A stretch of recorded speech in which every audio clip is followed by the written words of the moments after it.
we are on the site of the castle. And it was the first time the Beatles had really stopped being semi-professional almost. Look at that. Absolutely fascinating.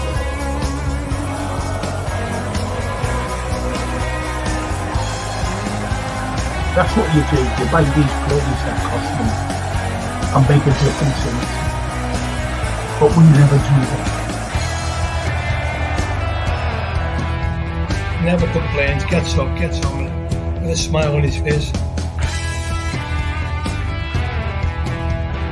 You just want you to sit in your chair and go, hip hip hooray, to the Western press and the Western narrative. You dare dictate the same old, every single day, without this.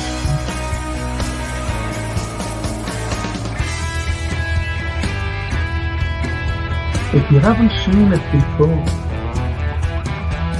please watch the first series, the first 2 episodes, the second series. It's the long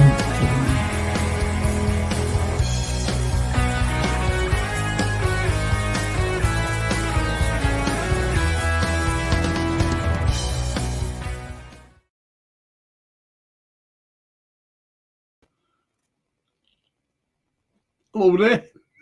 What did you think today? Oh, blimey. Look, I froze again. Keep freezing. Poor Frank keeps freezing. But anyway, good win today. Great win. It's first half. Not having any of that again. Look at that, I keep freezing. I've got my full regalia on tonight. I've got me little altar boy stuff on. Gonna bring in my other altar boy. Keeps blessing me. I don't know whether to be blessing myself or blessing us for that win, Frank. I'm a nervous wreck. Oh God, blimey! It was. It was one of those games where. You know, gone either way. You know, there's. I've said this loads of times. Even the lads have said it on the chat. You know, some pods have just last year and the year before, for 2 years, they've been saying, "Get rid of Mo." You know, sell him and all this. And absolutely. The eighth highest Premier League scorer of all time, and people want to get rid of him. I know. It's ridiculous, isn't it? Really. Like seriously. Yeah. There are no words in my vocabulary without needing to bless myself. But I don't know how anyone could even talk about getting rid of Mo. They even wanted it. Now, there's Callum there. He says Gomez changed that game. That had just swung the momentum crazy. Yeah. And when he came on, you know, for Canete, this is how versatile he is. And I remember Tottenham coming in for him season before last, or last season, whenever it was anyway. And the next was... you know, some fans were saying, sell him, just like sell Salah. It's just ridiculous. Oh, of course it is. Ridiculous. And I'll tell you, I said before halftime, before Canate got injured, I said, put Bradley on instead of Trent and put Gomez on instead of Canate. And it just happened that Bradley came on and played well for the few minutes he did. Gomez came on for Canate. I don't know how serious that injury is. Yeah. But I'm hoping it's not too serious. It was his hand, was it? Yeah, you know, when he was coming off, you could see the blood coming through his jersey because he had his jersey over it. And the white side of his jersey was showing through in his blood there. Oh, that's not good. No. And Jay says, hard to watch that for 70 minutes or so. Absolutely, Jay. Absolutely. Yeah, I mean, especially the first half, our play was just... We couldn't get outside. We couldn't get out of our own half. Our passing was really bad. Really, really bad. I mean, Trent didn't look like he wanted to be there. And I mean, I know there's a massive magnifying glass over him. Yeah. Darryl messaged me, just through the game, and he said he said that. He said it doesn't seem he wanted to be there, and that's like, I've never seen Trent like this. Not given whatever Slot said to him, certainly, put the SHI1T in him. I think it was whatever he said. He started to improve a little bit better in the second half, but there was a little bit more intensity, and not a truer word said. Game of two halves certainly was that. We seemed very lethargic in the first half. Absolutely. Yeah. It was like we were in slow motion. Mm-hmm. They had the ball and they were moving the ball around. Great. Our passing was just all over the place. All over the place. I was talking to Jay at half time, and I said, Gapco was well out of that game, first half. Well out of the game. And I said, he's got to bring Diaz on. At least he can get the ball and go at them. Mm. But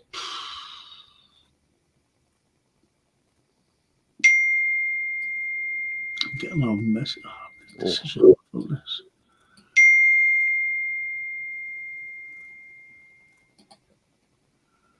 The Anfield, they're all talking to one another.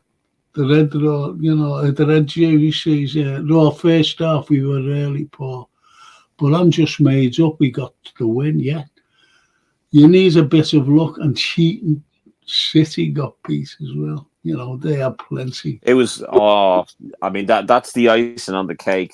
The fact that Arsenal got beaten and City got beaten. And I said to you in the last show, I said City looked like they could drop points this season. So you did, yeah. Oh, you did. It's great to see. It's great to see. I hate City with a passion. I hate them for all they stand for, and obviously the 115 financial fair play breaches, which we all know that they're guilty as hell for. But whether they'll be held accountable is another thing. But that's another conversation for another day. We got the 3 points. It wasn't pretty. But we got it. That's the main thing, Sean. We got the 3 points. I was absolutely delighted. Yeah. Especially after the first half. And then bang, Gapco, bang, Mo, 2-1. But, the last few minutes, you've got to admit that, every Liverpool fan, their hearts must have been in the mouth. Oh. Well, I'll tell you, my heart was in my mouth. I mean, the way that we were passing and the way that Brighton, with all due respect to them, played very well. They really put the SH1T up us, and they could have very easily got the draw. Very easily got the draw, but they didn't. We got the win, and it's down to our performance. Maybe there's some things that we could look at in the next game and look at some of the individual performances that weren't really up to scratch. I'm starting to think that the whole contract thing is starting to affect some of the players. And I think Trent is one of them. It was affecting them, wasn't it? I think so. Look, when we were 1-0 down, I think it was Trent who crossed the ball. I'm not quite so sure. And Virgil was going in, and you'd expected him to head it. He had to open the goal, and he tried to put it in with his leg. Or his foot. I remember seeing that, and I was thinking, what the hell? He completely missed it, and I thought then, this is not going to be our day, this. Yeah, and I mean, it can very, very easily not be our day against a stronger opponent. No offense to Brighton, they really put it to us. Really, really put it to us. And any other, time it may have gone their way, but I wasn't really happy with Trent, if I'm honest with you. Second half was an improvement in the first half, but overall, I think that the stuff that's coming out from him hasn't been all that great, or hasn't been really all that comforting for a Liverpool fan. It's all well and good him wanting to get an individual accolades like the Ballon d'Or, but does that mean that he feels that he can't get it at Liverpool? But he's not going to get it by playing like that. That's for sure. No, certainly not. His attitude seems to have, he has a great attitude. Yeah. And then all of a sudden it seems to have gone. It seems to be more arrogant. Who do you think you know what I mean? Look, it's me. Do you know who I am? That sort of attitude. James A is after saying good news coming out of Melwood are Virgil van Dijk and Alisson to sign new deals, but Trent gone.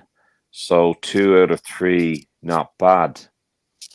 I don't understand how Alisson would sign a deal. Yeah. If Mohamed Ashvili has been promised number 1. Yeah. Yeah. I don't get that. Don't get it at all. And what about Mo as well? He's pivotal. Yeah.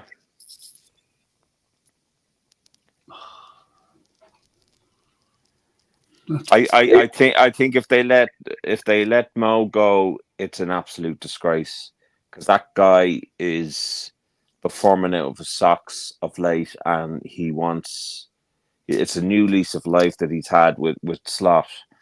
Not that he didn't play well under Klopp, he did, of course, but I think we've seen a real improvement in him this season, and I think he's in there, even if he has a difficult game, he still manages to get a goal or an assist or both or whatever.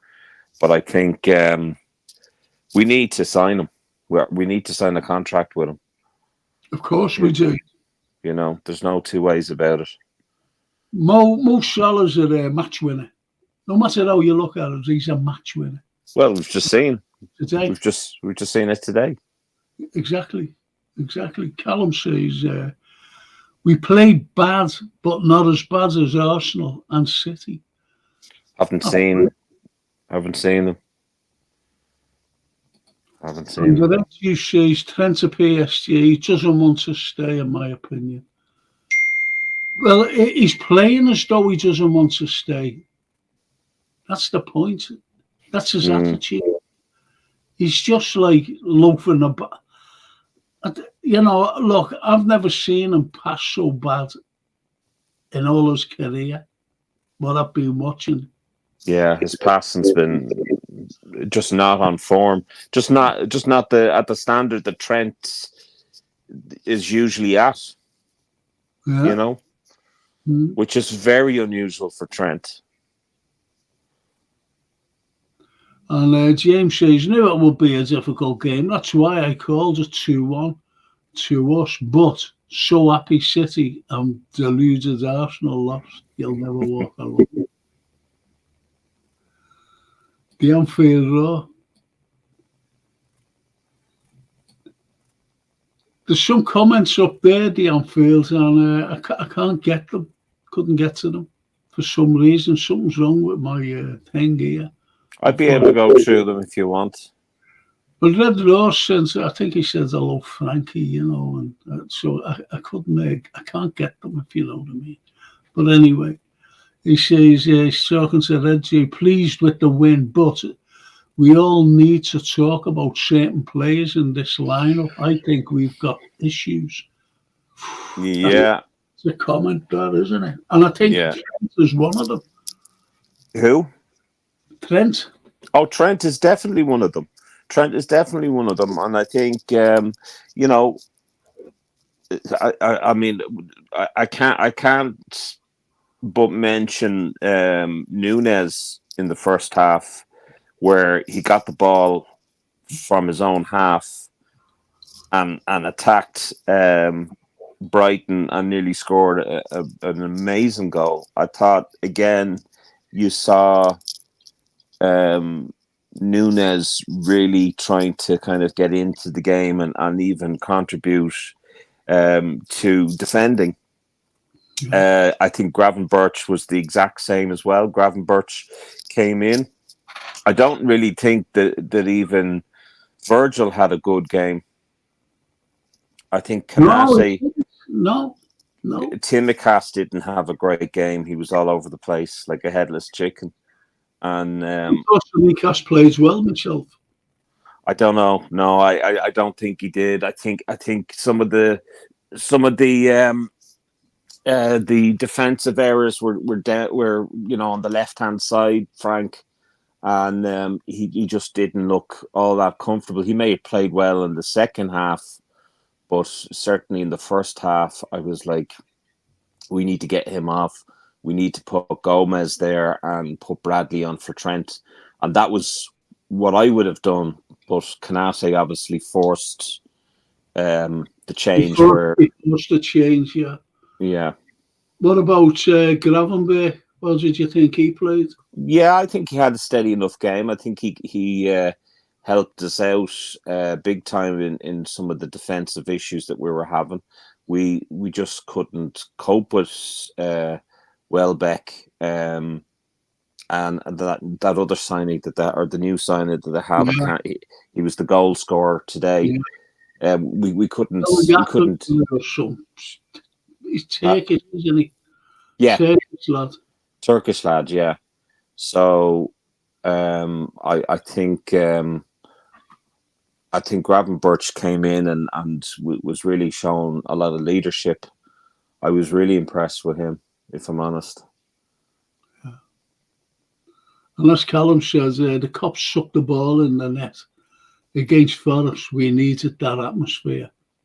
Well, they need to do something for Gomez, because if Gomez starts or finishes his career at Liverpool and not score a goal, he's a very unlucky man, because he had two opportunities. The first touch of the ball when he came on, the second half, he nearly scored a header, and I'd love to see him get a goal.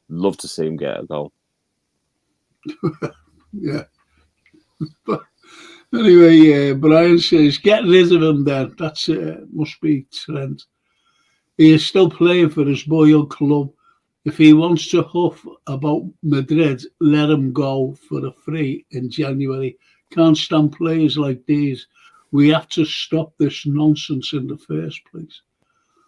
Yeah.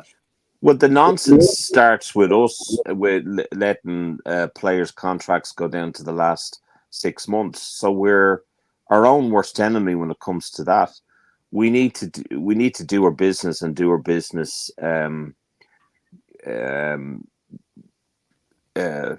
would I say it? We need to do our business well, and we need to make sure it doesn't go down to the last 6 months or 12 months. It's ridiculous.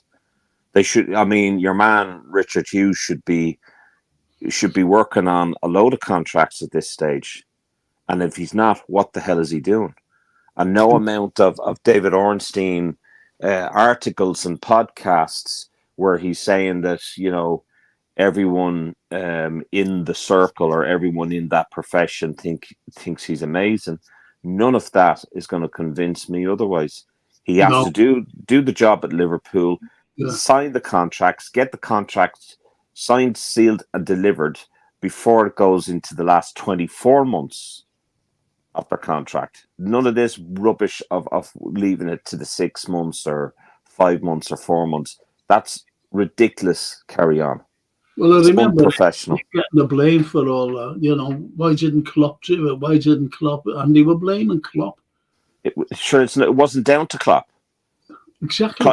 Klopp, and I mean, you know, this is the thing that people need to cop on and use their head.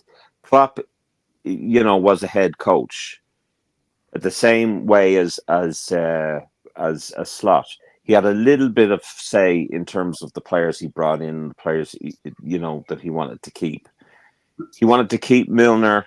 Milner wanted to stay. The club went elsewhere with that and decided not to keep him on. So there are certain things that didn't go his way. Certainly Jude Bellingham didn't go his way. But the other thing is that it's down to the club to sort out the contracts, not Klopp or not Slot. It was down to Edwards. It was down to Julian Ward. It was down to Mike Gordon, and they let it slip. And that whatever Giorgio Smack, whatever the hell his name is, whatever, I don't know what his name is, but Smacka, yeah. So I mean, what were they doing the whole time? I know. You know, no matter what we try to assume, but what we can assume is that these deals, these contracts should have been done as soon as Hughes was appointed. He should have been right in there and sorted them. But Frank, we know what each and every role is, and we know who deals with what. So it's a okay. I mean, we may assume something, but it's an educated assumption that okay, they should be dealing with this, right? For someone to be blaming Jurgen Klopp is an uneducated assumption because Klopp wasn't dealing with contracts. Neither is Slot. No.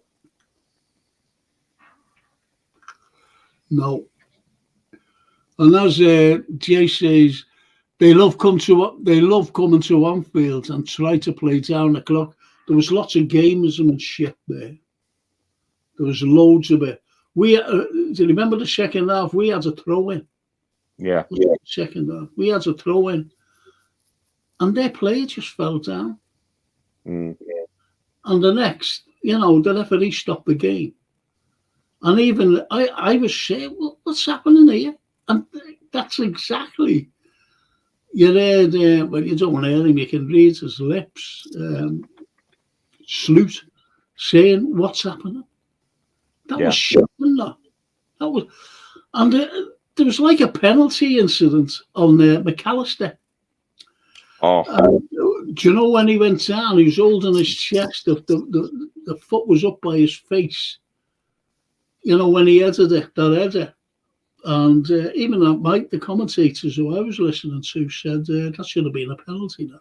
Frank, I first of all, I'll have to say hello to Adam. Adam's in the chat there. All right, Adam. Frank, I don't know.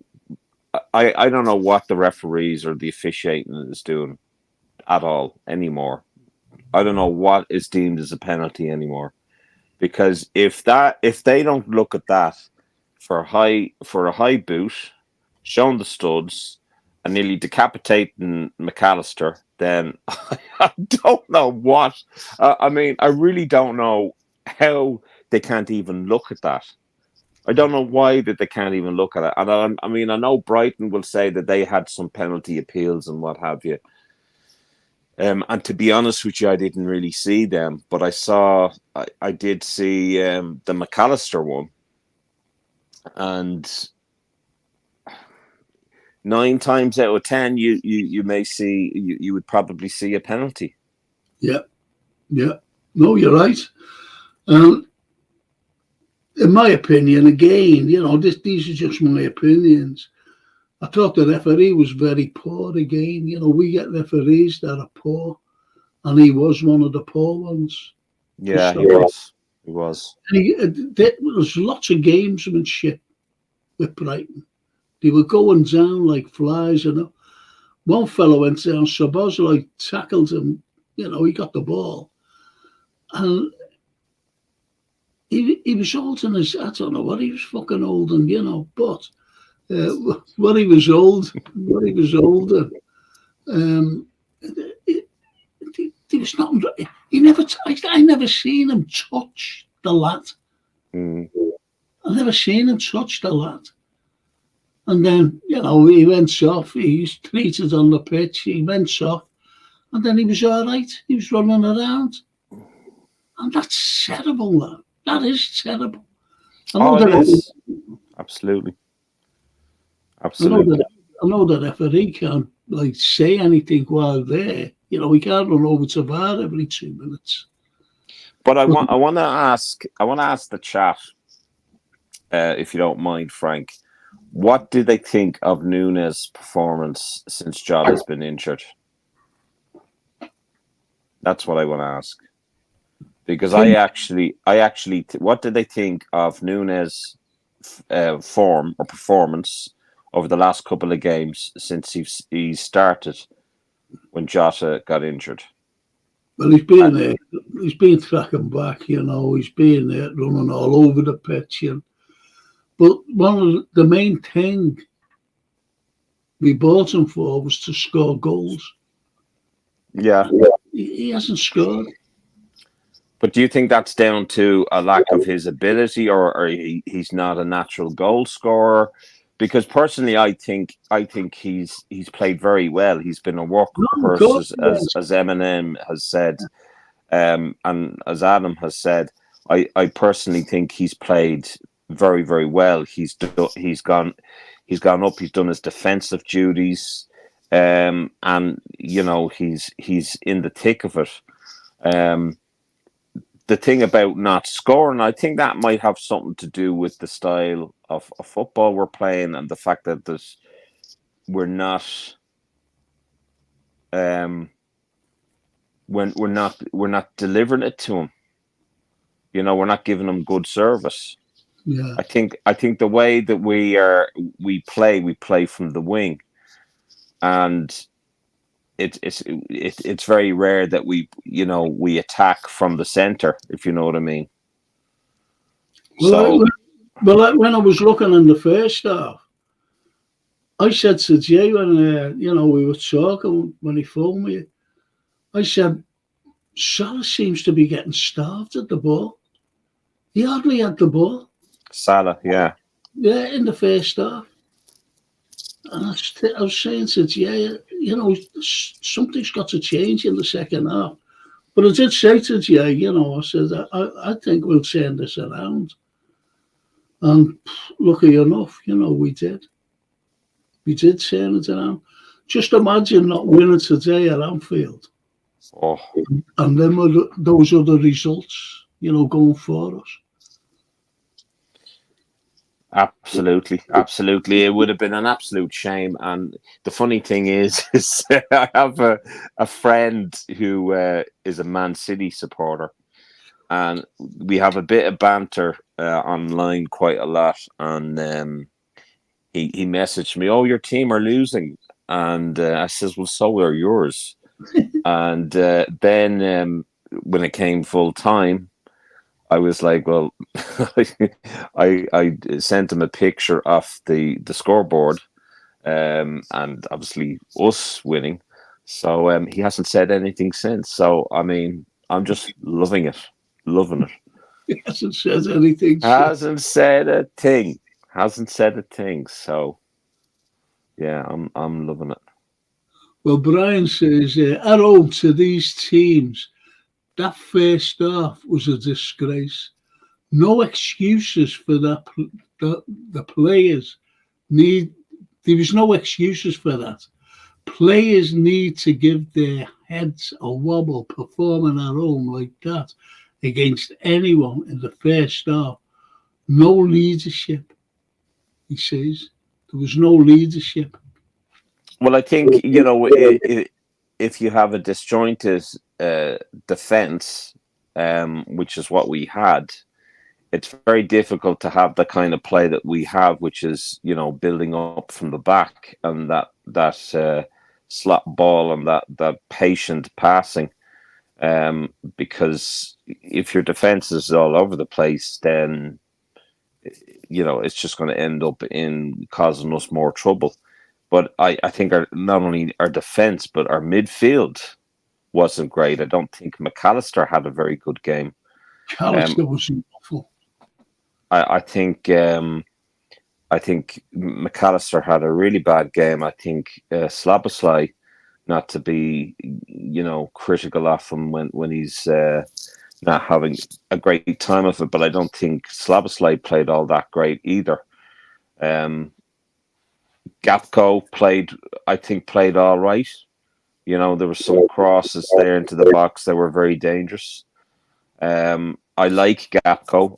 I mean, obviously he scored the first goal and another fantastic goal.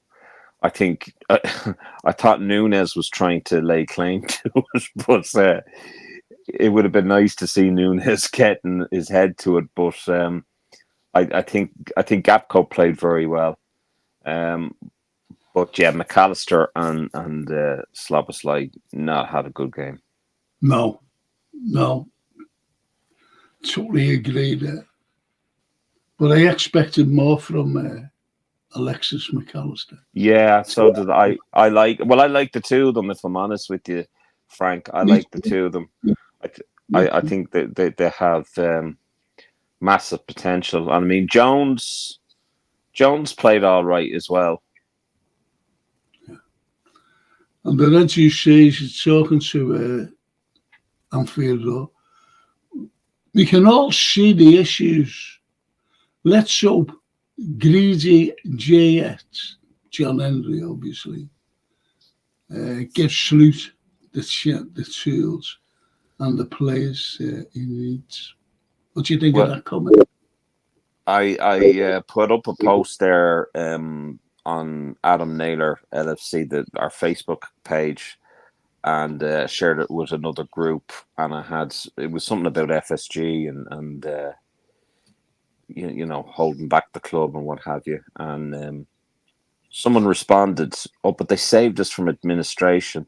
And I thought to myself, if Frank was here with me and saw that, he would have blown a casket. And I was like, oh yeah, they saved us, yeah, whatever, But it's we all know what the problem is, as Red Juice says. Absolutely, we know what the problem is.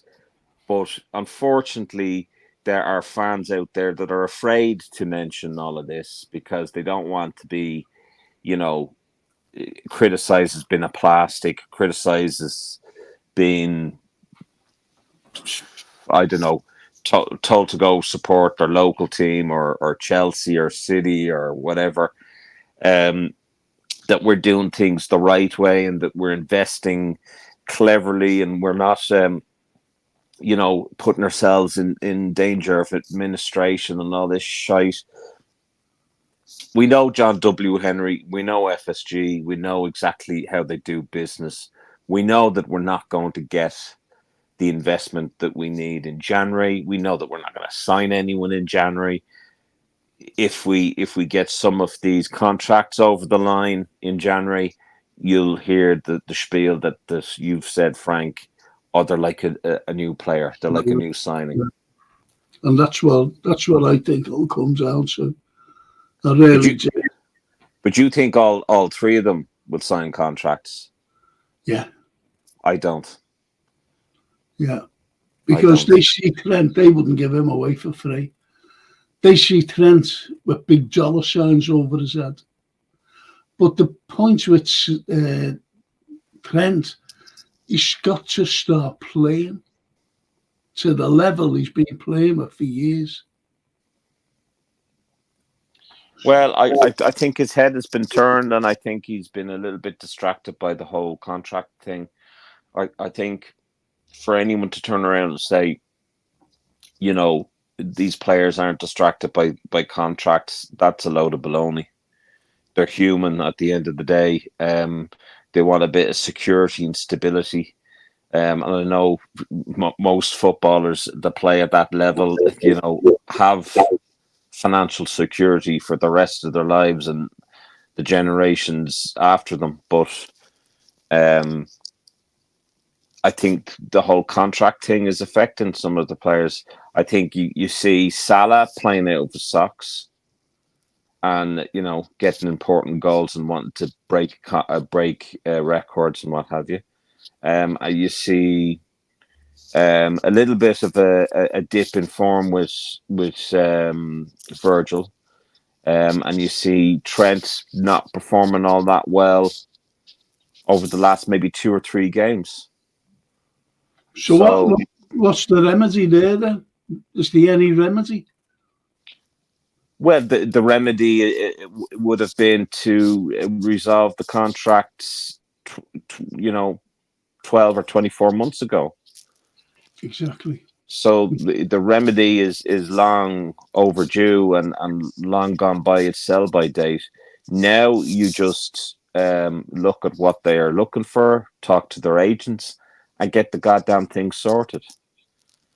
Well, I'm sorry, go on, carry on. I thought you finished.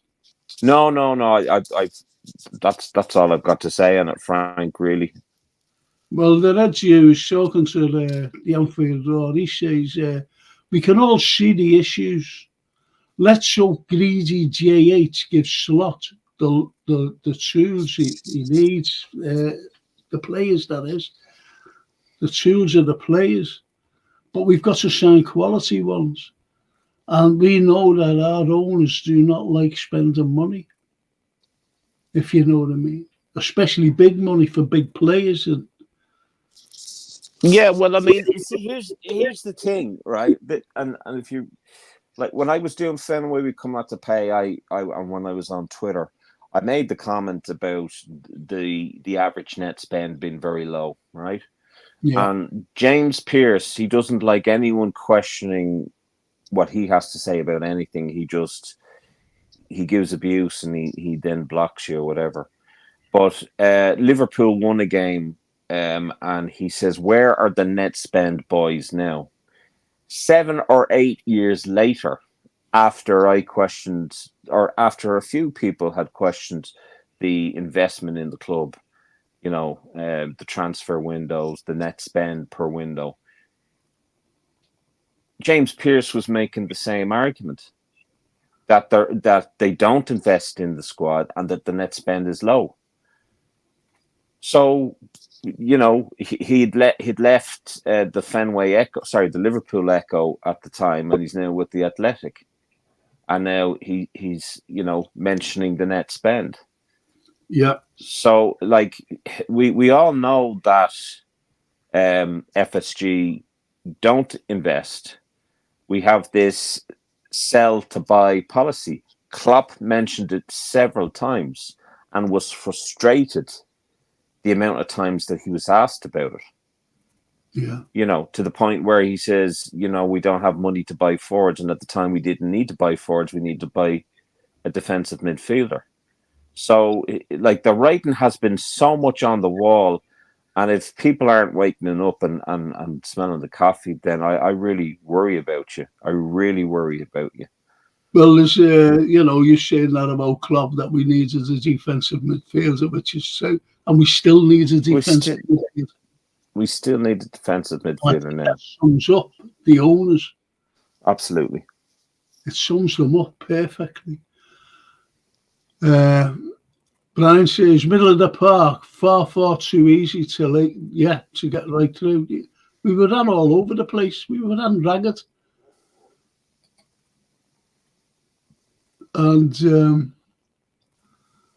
these things are going on slow. Bring on Bayern Leverkusen, says James.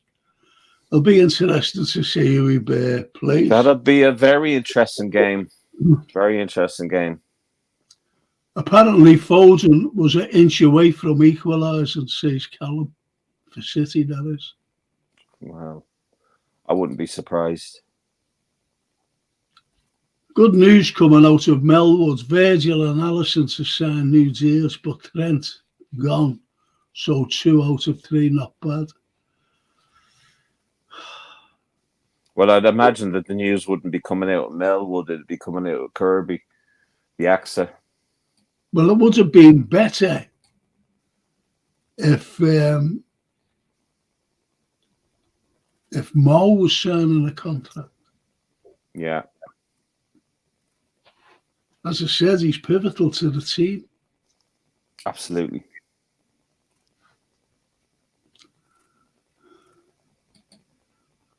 Brian.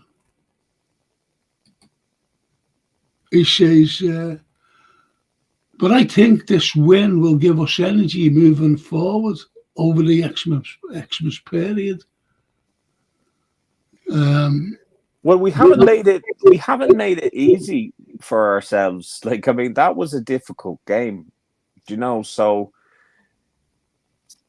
you know, we need to learn how to kill off these games, Frank. You know, so it may give us energy, but I mean, it may also. I mean, if they had got a draw, nobody would have been happy with that. No. You know. No. And the Red Juice says Trent's ego has got too big. Yeah, I agree with that. And I'm disappointed because I love Trent. I love Trent, but his ego has gone.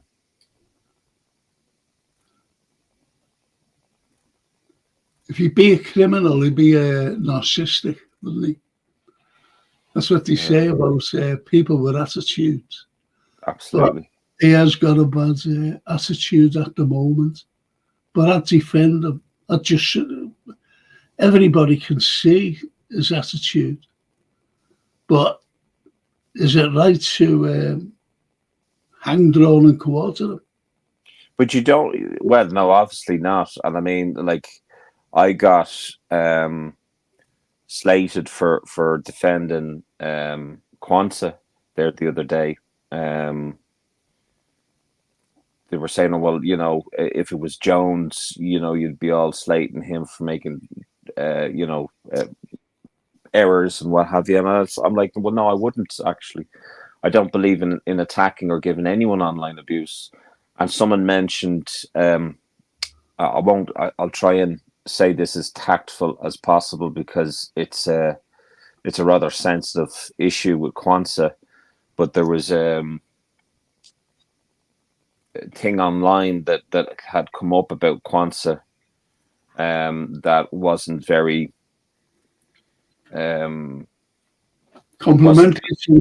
wasn't complimentary to him, and could get it or could have got him in trouble.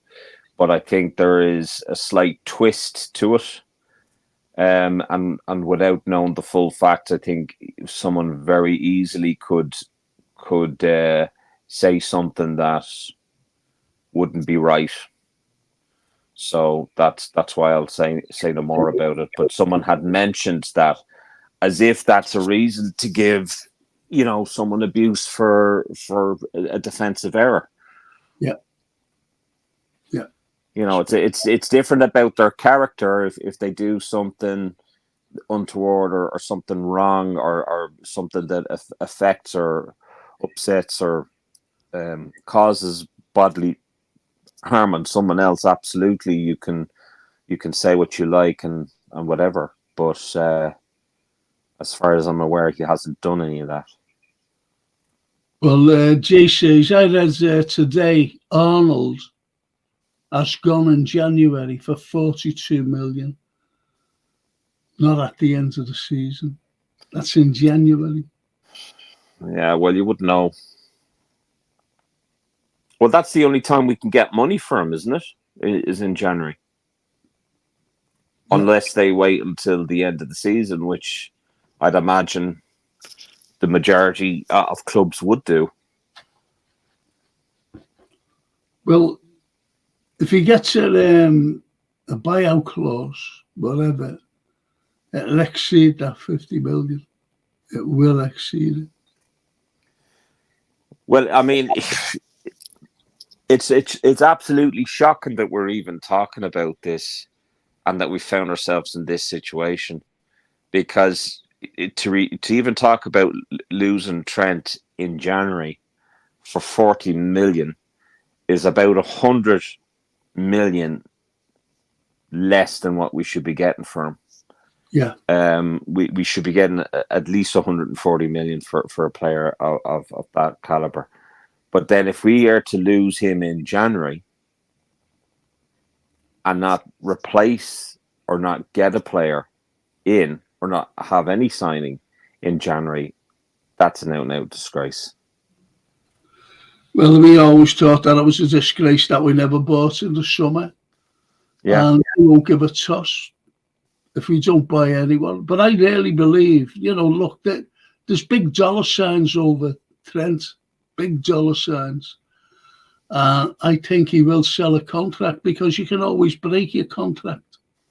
Well, that's the thing, and I mean, another thing is like I wouldn't lose our shit. I wouldn't lose our shit if we do get them into contracts, because contracts, aren't worth the paper it's written on, because you can have a buyout clause in any of them where a player gets approached by a club and they go for that, and really a contract is all about just guaranteeing that we will get some money out of selling the player. That's, but I can't even see that happening. Well, as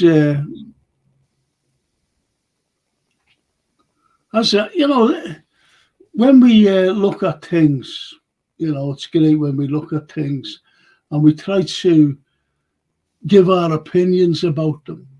And when you give your opinions about them, there's always somebody who'll come out and say, no, you're wrong, if you know what I mean. So who was your man of the match be, for example? Well, I'll tell you, I loved Gomez when he came on. I thought Gomez was actually a game changer. Superb. I think if he hadn't come on, I don't think we would have won the game. So I'm going to be different and give it to Gomez. I'm going to give it to Gomez just solely on the basis that they'll always go for one of the goal scorers, and I'm going to go for Gomez because he changed the game. He did. When he came on, it was so different. It was so different, and he got a lift as well, with the crowd. Because they seen how good he was. Because I was going to say to you, if you're picking him man of the match, forget about the first half. Just forget about that and concentrate on the second half. Well, based on that, I would have Adam from AKM LFC is usually very good. He'll have stats and he'll be able to show you like who has been rated the highest in terms of the play today. But based on what I saw, I think Gomez was the game changer. I think Gapco would have been probably my second man of the match. Yeah. Yeah. Well, James says, well, with the likes of Allison and the other fella signing, Salah's allegedly wanting 400k a week. Think about that. Every week. Well, with all the bonuses that he gets for performance and what have you, he's probably earning about 400k already. Yeah. So, I mean, if you're going to give someone 400k for the way that they're playing and what they've done for the club, yeah, Salah's your man. Yeah. Because how in the Lord Christ are you meant to get a replacement for Salah and go less than 400k a week? I mean, I know even saying that is absolutely crazy, but unfortunately, that's the way football is. and to, you know, act like it isn't is just you're in denial.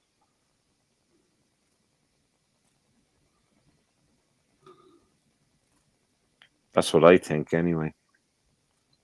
Okay. Songs for Craig, he says, Slot says he told the team he didn't want to see them play like that of the second half versus Forest. Yusuf.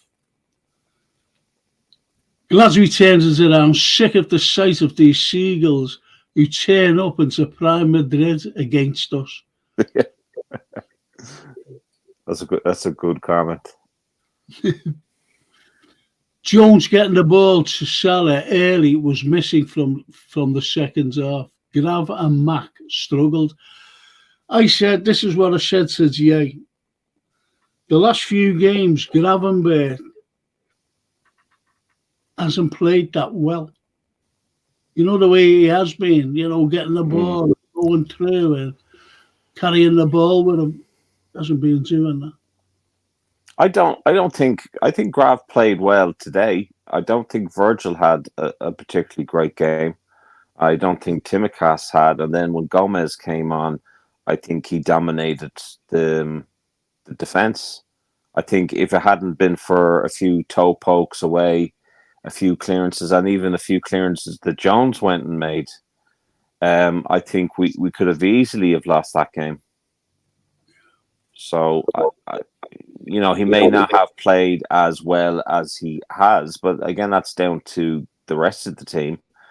I think that first half is probably one of the poorest performances I've seen this season so far. Yeah.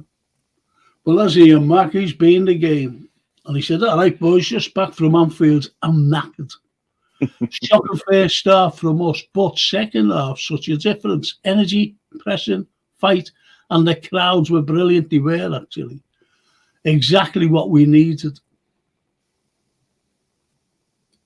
And Edwards says, I'm concerned with Mack. That's McAllister, obviously. Mm-hmm.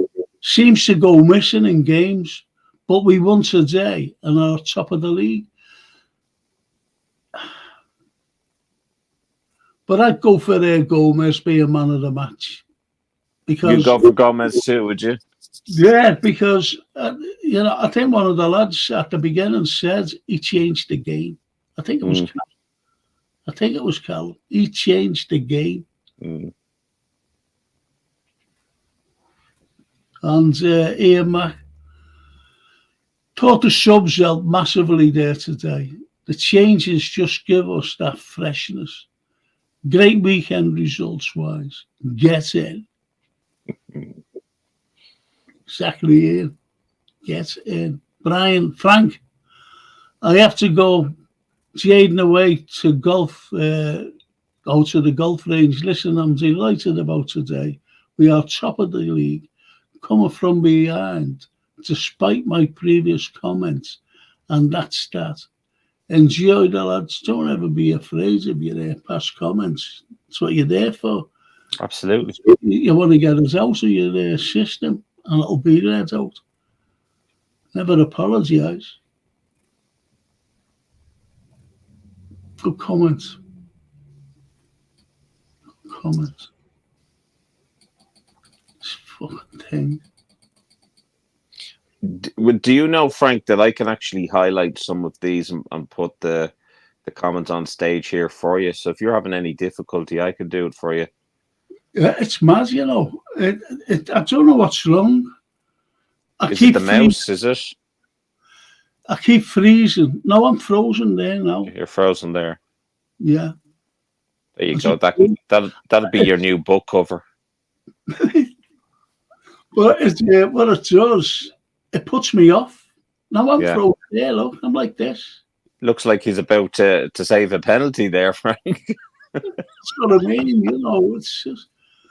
And suddenly I'm frozen again. And it puts me, it really does, because I like continue. Yeah. No, I get continuity. I get you. And it's just, because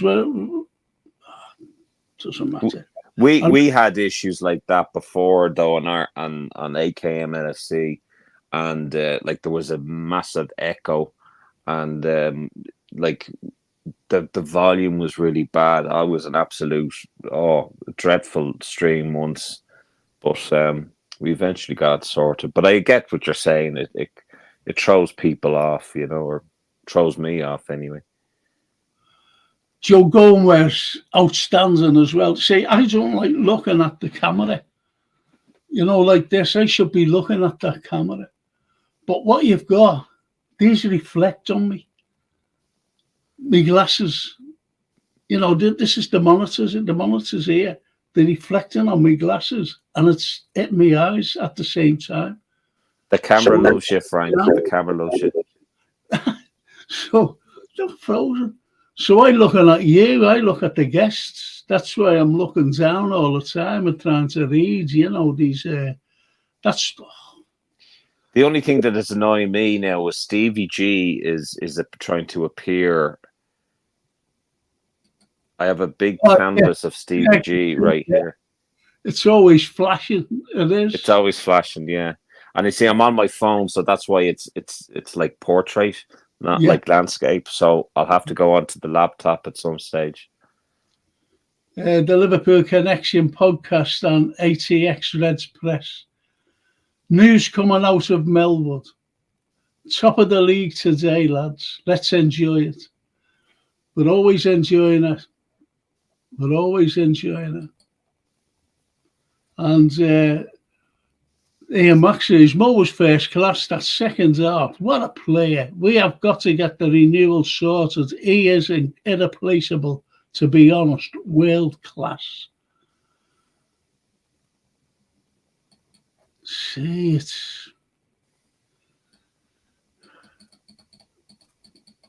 Do you want me to put some of these comments on stage for you? Please, yeah.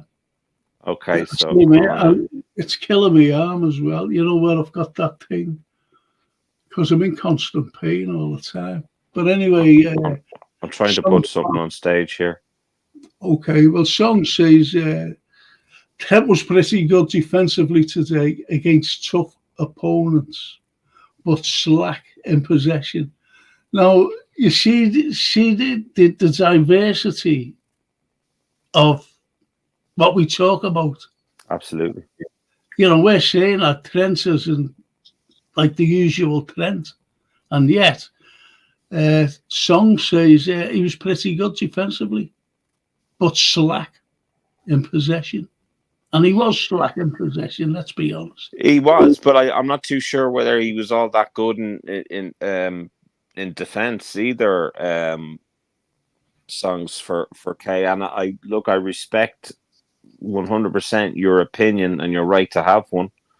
There just today, poor Adam was accused of copying someone else's comments about Chiesa, which is just so funny when you think of it. Like it's, but like everyone is entitled to their opinion. But Trent, I think, just did not play.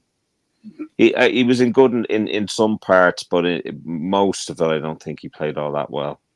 No, I agree with you. See, look, we know what Trent's like. And I look at his standards. And he's a lot better. Mm-hmm. We know he's a lot better than what he played today, put it that way. It's as simple as that. Far better. Far much better. And that's where I go. It's like Gravenberg. Now, I said Gravenberg hasn't played well in the last 2 or 3 games. And he hasn't been his usual self. Do you know when he burst onto the scene? I'm like, Lord, this is brilliant. He hasn't been doing that. Albeit that he's like steady. If you know, can I say steady?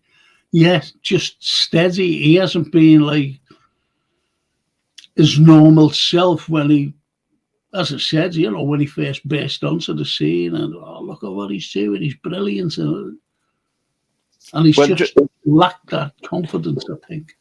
Just going back on what songs for K said. There's a comment there. He says Sofa score rated Timicast man of the match, winning 9 out of 9 duels, not dribbling past and created a couple of chances.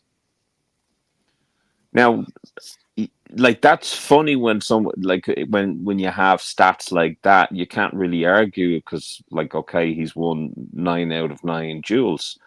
I don't think he had a great game. Defensively, go on. Sorry. No, sorry. I was just saying defensively. I think most of their attacks was from the left-hand side. Yeah, and I thought he had a good game myself. It's all opinion. Yeah, there's an old saying, isn't there? What game was you watching? We're talking about different players and different styles of play. Must have been watching a rerun of some other game or something. And people do say that. What kind of game? What was the game? What kind of game was you watching? Well, that's the way it is. And I'd be asked, this is a good one. This comment: we can't allow Bayer Leverkusen as much space. Much ball and space. Yeah, absolutely.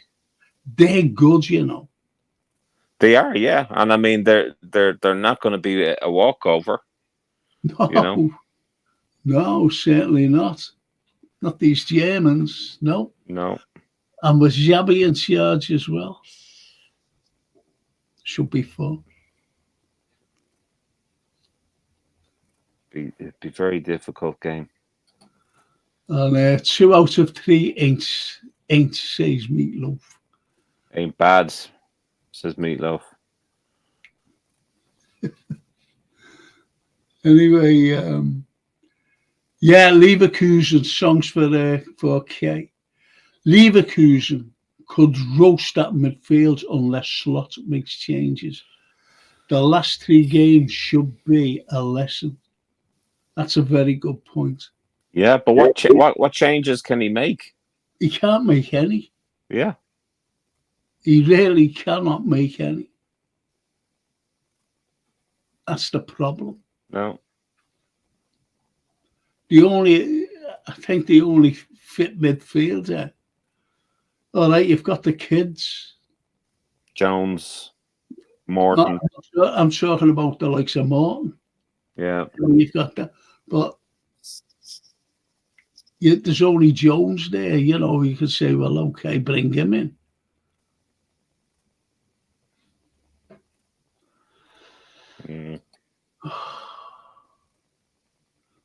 Too many times over the last 2 seasons, I've seen Trent let his man coast past him or not track back.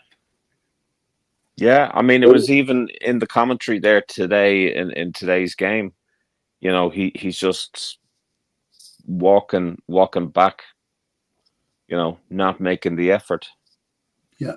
At all. So, It's absolutely bang on that, what you said.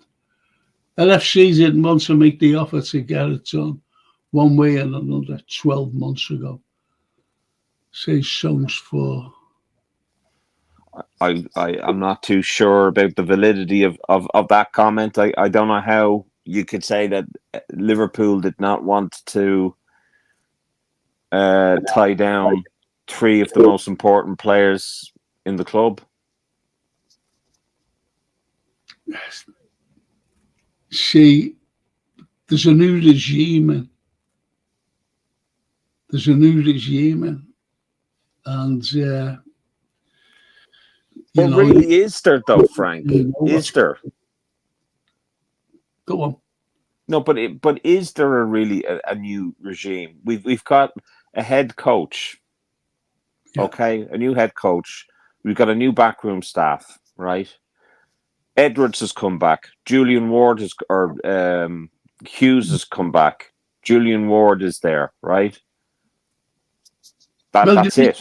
Richard Hughes came from Bournemouth. He's new. Yeah, he's new. That's the only thing that's new. But to say the other two, the likes of Edwards, yeah, and Ward, they left Liverpool. They left Jurgen Klopp, mm-hmm. And then all of a sudden they're back. And they've come back. Yeah. I wouldn't have allowed them back. No, neither would I. And we've said that before. Yeah, but there's something more deeper than that. And no journalist whatsoever has said one thing about that or asked one question. I mean, does anyone not find that bizarre? Because I certainly do. Yeah, I do as well. I really think it's ridiculous, the fact that no one has thought, well, why are you back? I thought you were looking for a break. Ask Edwards, or not Edwards, but Ward, why have you gone? Or like, why have you come back? You left the job after 6 months of being in it. And that's the crux of it. Like, what's going on here? Was there a case that you didn't like Klopp? So I would have asked that. Yeah. But then they're writing this off as, this is an absolute revolution. The fact that we've brought these people back and all of that. Me hole. They're not proper journalists, to be honest, because they're saying things that are easy for the manager when they're in a press conference. There's an old saying about journalism, and I don't have the quote to hand, but a journalist should be non-biased and should be asking the difficult questions and almost be secluded from, because of the fact that they're there to investigate and they're there to ask, the difficult questions. That's their job, not to be controlled or dictated to by an establishment or a club or told this is what you say. Who makes those rules up for the club and press conferences? Who makes them up? Well, if you remember, and I don't genuinely know who it is, but like it was always said that FSG are good at managing expectations. Now, if you remember, there was a head of communications, Jimmy Chung or something, or Jimmy Chang. Yeah, who there was this person on the internet saying that he was in the club and he was a leak and he could leak information out. And this Jimmy Chang fella got onto this guy and said, I'm going to dig up dirt on you and I'm going to spread it all over the internet. This was someone that was appointed by FSG, and lo and behold, he lost his job. He left. Right? So I'd imagine that it's not sorry, there's Martin. How are you, Martin? There is like someone similar to him that is saying, well, if you want to keep your exclusives and your perks with Liverpool Football Club, if you want to keep your seat at all the press conferences, you have to say this. You do what we tell you to do. Because I know that it happens, with YouTube. I know that people are distanced or people tend to slate people that say it how it is as opposed to people that toe the corporate line. You know that as well as anybody, Frank.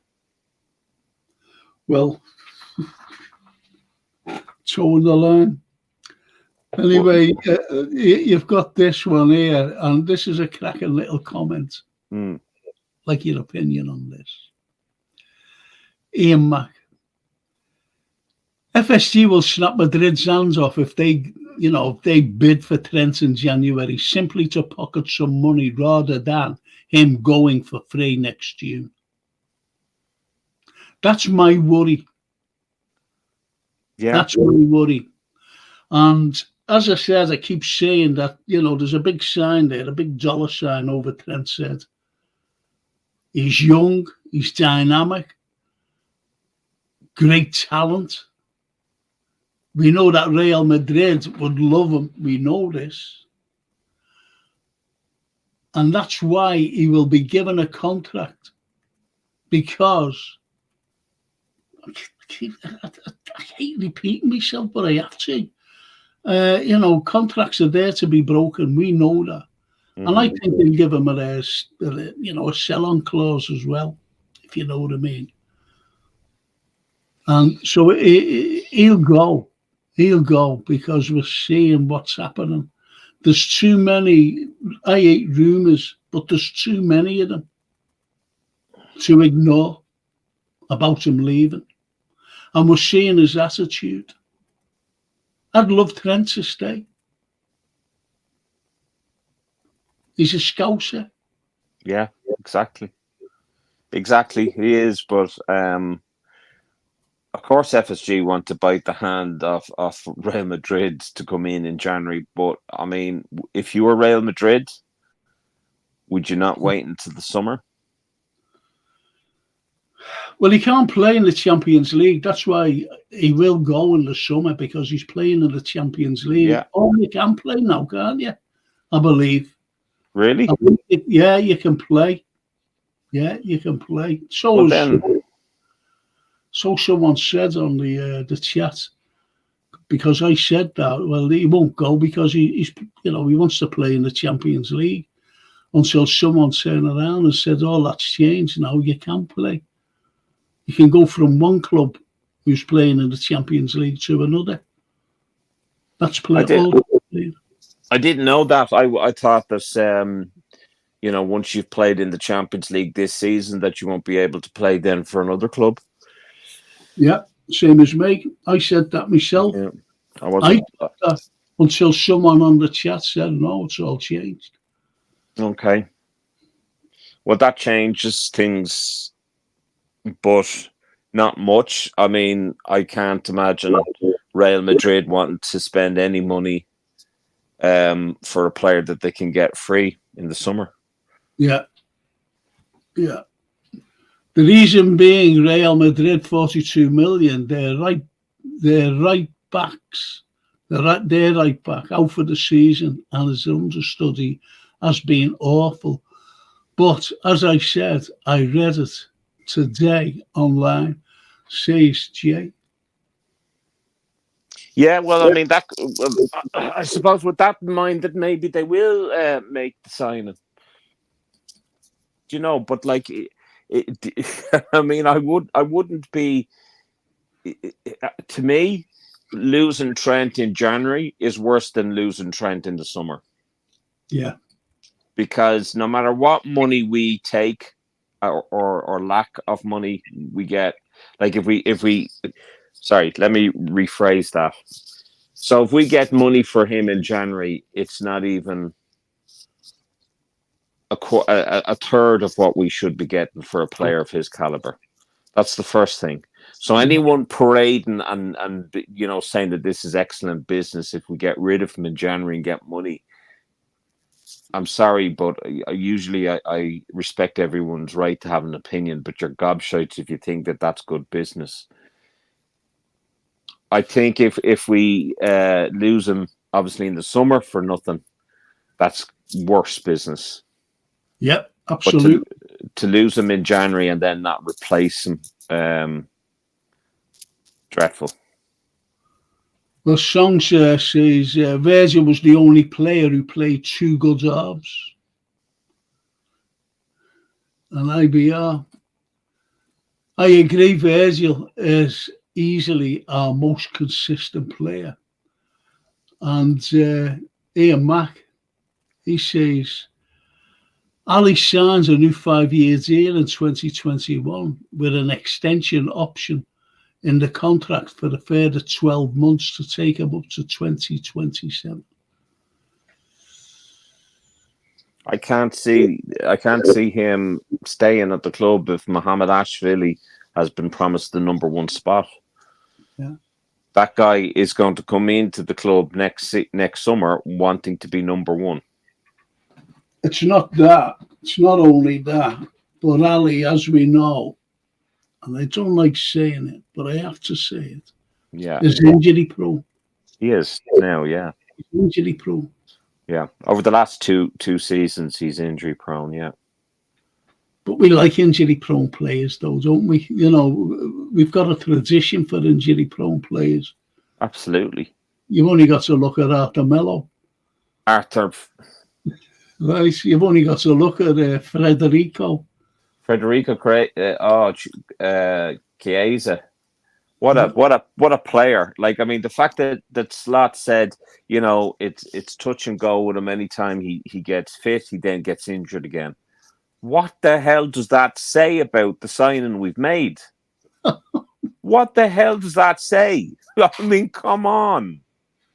I mean, it's unfortunate, but feckin' hell, lads. I want to know whose idea it was to bring him in. Have you noticed? No one says anything, if you know what I mean. No one says, like, Hughes wanted him, or Edwards wanted him, or Wards wanted him, or even Sloot wanted him. No one says a word. We don't know. But I've said, haven't I, all along, that he was an appeasement player because we signed nobody. Yeah, and it's from the money that we got from Solanke. Yeah. That's what it was. Yeah. He didn't spend a penny. So, you know, that's the situation. We didn't spend an absolute penny, and we went for an injury-prone player who was great in his prime, but isn't now. No. But we're hoping that he gets back to his prime, even though he's injury-prone to hell. You know? Maybe that's his prime. Being injured. Getting back to best being injured. It's his prime. It's his prime for Liverpool. Do you know what I mean? It's ridiculous, lads. Well, it cost us. How much did it cost? How much did it cost? 10 to 15 million or something like that. But, you know, at least he did hit the post when he was offside in the game he played. Better than Arthur, wasn't it? Arthur Mello. Arthur didn't get past the sidelines for. I mean, he was more on Instagram about Juventus than he was for Liverpool.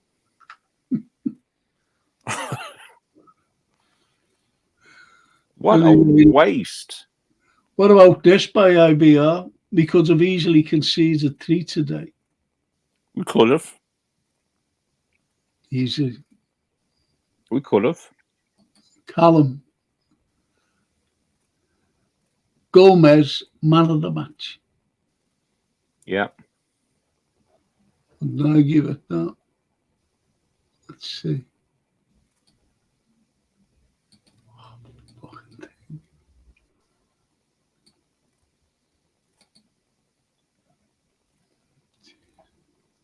It's gone. I thought I could you can't put the comments up on the stage, but no, I can't. Yeah. No. Listen, what I might have to do, it's going to kill everyone, this. Do you know I've got to say this. Mm-hmm. Me and Jason were talking today. And as you know, Jason doesn't like football. And he said, you know, and I said, listen, Jason, I haven't a clue about this fantasy football. Wasn't my idea. And I don't know about the other one as well, the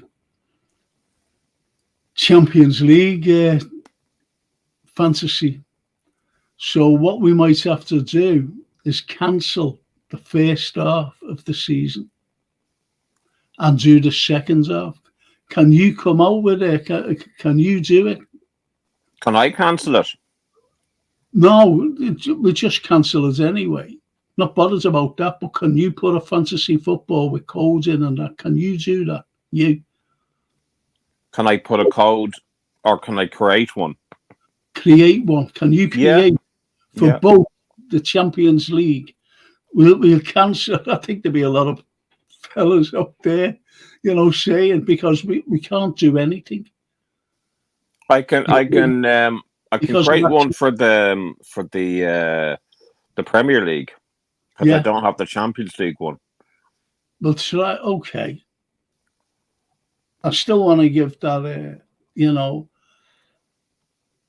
that program because I think that program's great. I really do. I think it's smashing. I'll make something up to give that as a prize. I'll make something up. So I'll be made up if you did that. I don't know. Someone could be winning because that JK fella, you know, the fella who says he didn't want to. Did you know about it? You know, the chippy. He phoned me up. He said, I don't like them jokes about the chippy. Oh, yeah. And I said, you what? I said, it's humour. I said, it's humour. That's all it is. Sure. I was a curling world champion. That's what I mean. You know? That's what I mean. You know, it was humour. And and he says, I'm from the old school. I said, well, all right. I said, I'm from the old school too. I said, you might as well leave it. Just don't bother coming on the show because these people will just say, have you been the chippy? Then what are you going to say? And is he first? He is. Sorry? Is he first in the league? No, he set it all up. Oh, he set the whole thing up. Okay. He set the whole thing up, yeah. But I haven't a clue who's first, who's last, and it's only you and Red Raw, not Red, the Anfield Raw, I'm sorry, who was saying, you know. Well, I can show you who's in front and who isn't. Do you know what I mean? I've no bother instead of restarting the whole thing. Okay. Well, I was just thinking today. I said I'll say to the other fella. Yeah. You, if you can, you know. Is JK not speaking to you anymore? No. Well, no. I don't want him to fucking speak to me. I'm being honest. Yeah. And is he not the one that I'm messaging over the links and stuff? Is that not him? I don't know what your message.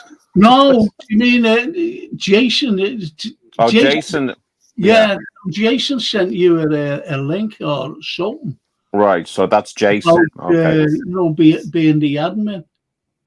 I get you. So that you can block these arseholes, you know, the likes of what we had last week. Yeah.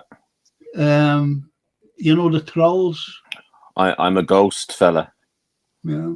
So he sent you a link or something to accept that you'll become. And we were talking about it today. Oh, did he send it to me? Yeah, and he said you haven't accepted.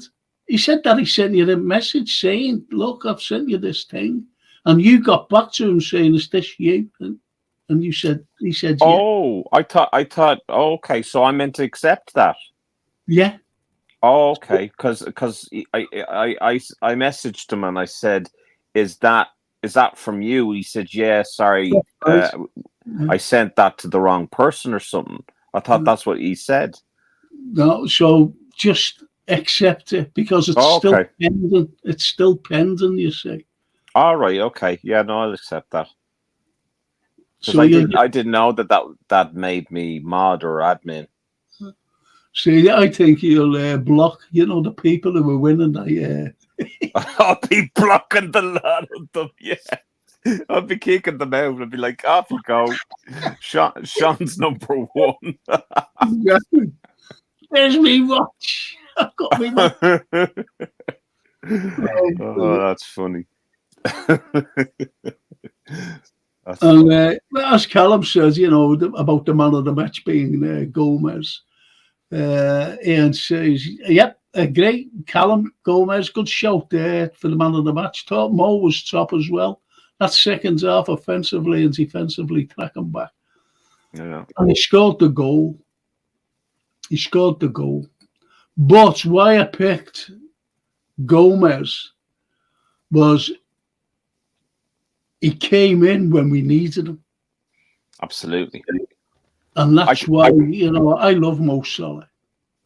I love the man, I think he's absolutely wonderful. Breaks records every time.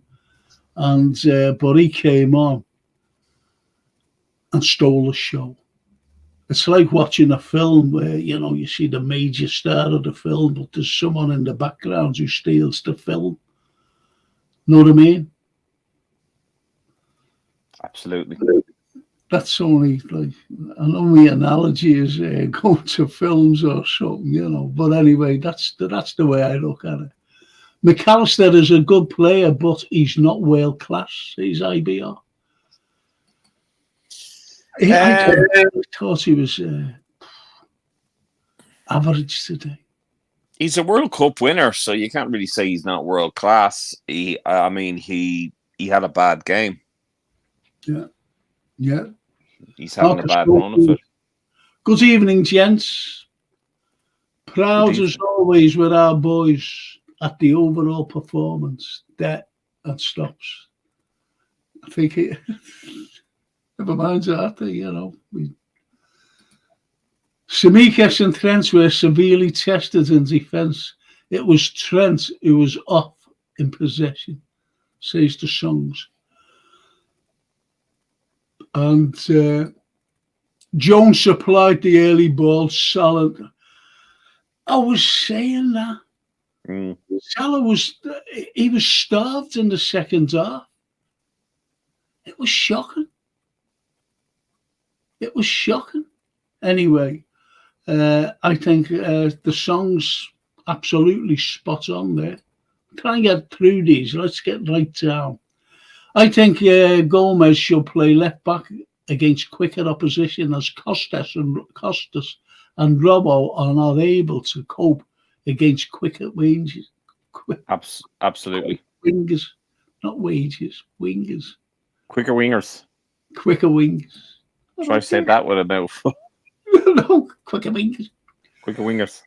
Any top club should be sorting out contracts a year before expiry, says the Songs. Absolutely. Yeah.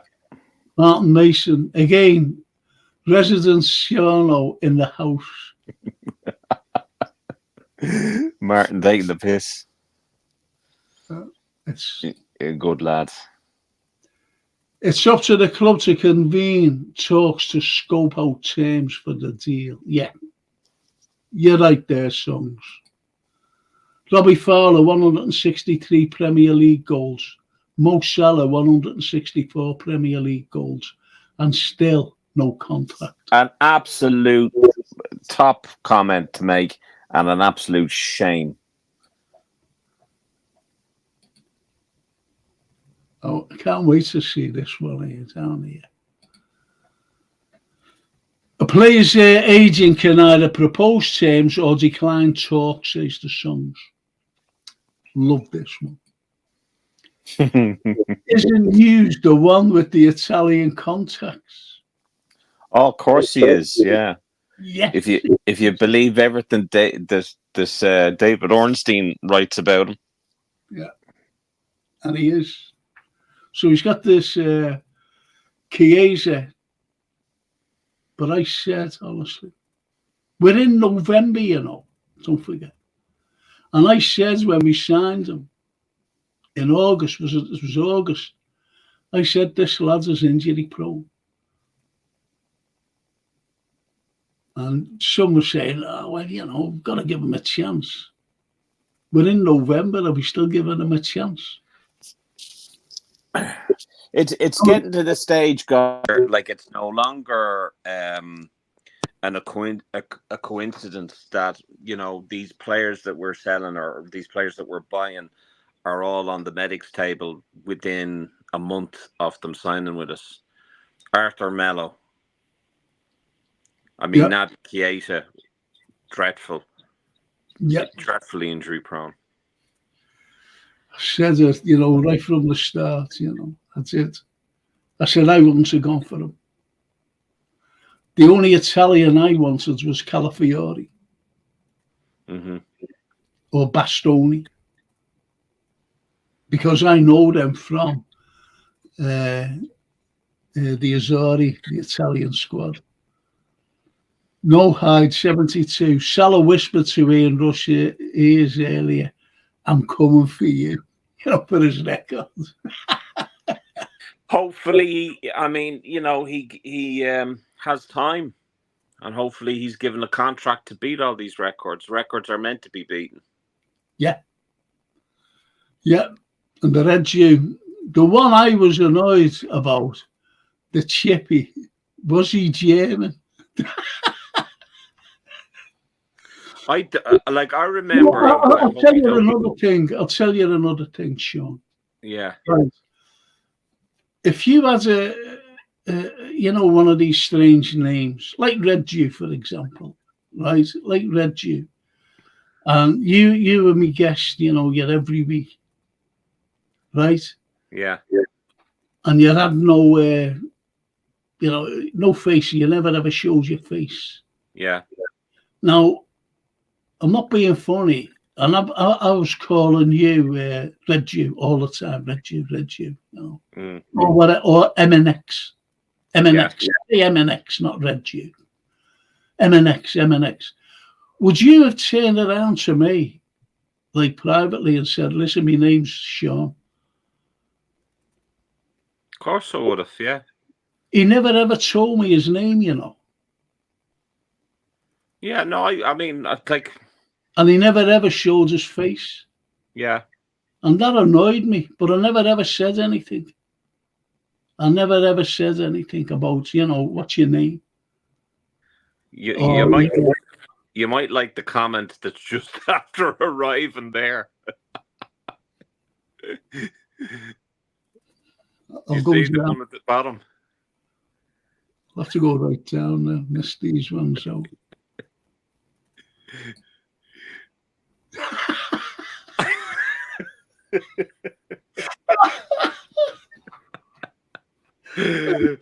Oh, that's brilliant, lad. That's brilliant. JK's chip. Oh God, gravy on chips is underestimated. Or underrated. Curry. Oh, there's that place near the Flatiron, and they'd make the best curry chips. Oh. Well, do you know what? Yesterday, I don't know whether I forget how. I want to know who JK's chippy is.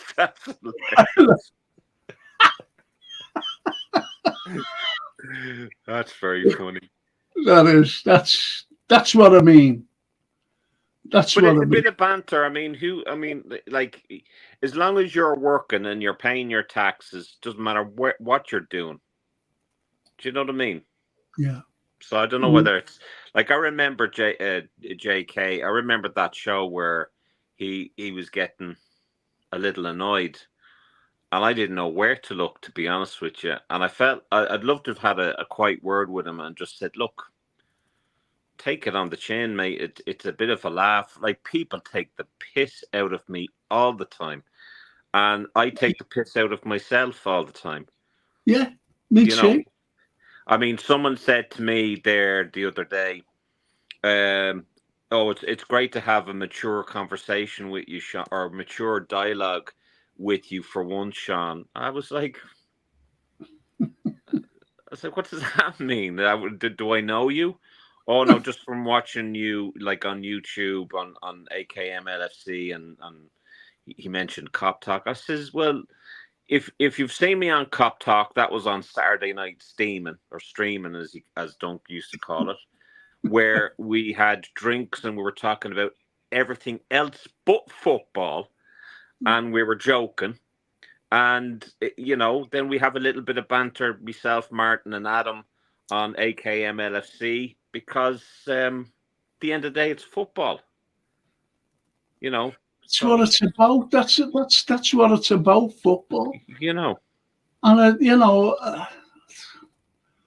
Arthur Schofield says, "Forgive me, Frank, for saying, but like you, I'm old school and watch the best club in the league play earning buttons for LFC. Yes. So, you know, me and Arthur Schofield, you know, we go back. We go back. You know Arthur? Do I know him? I know no one on here. Oh, I thought you said you go back.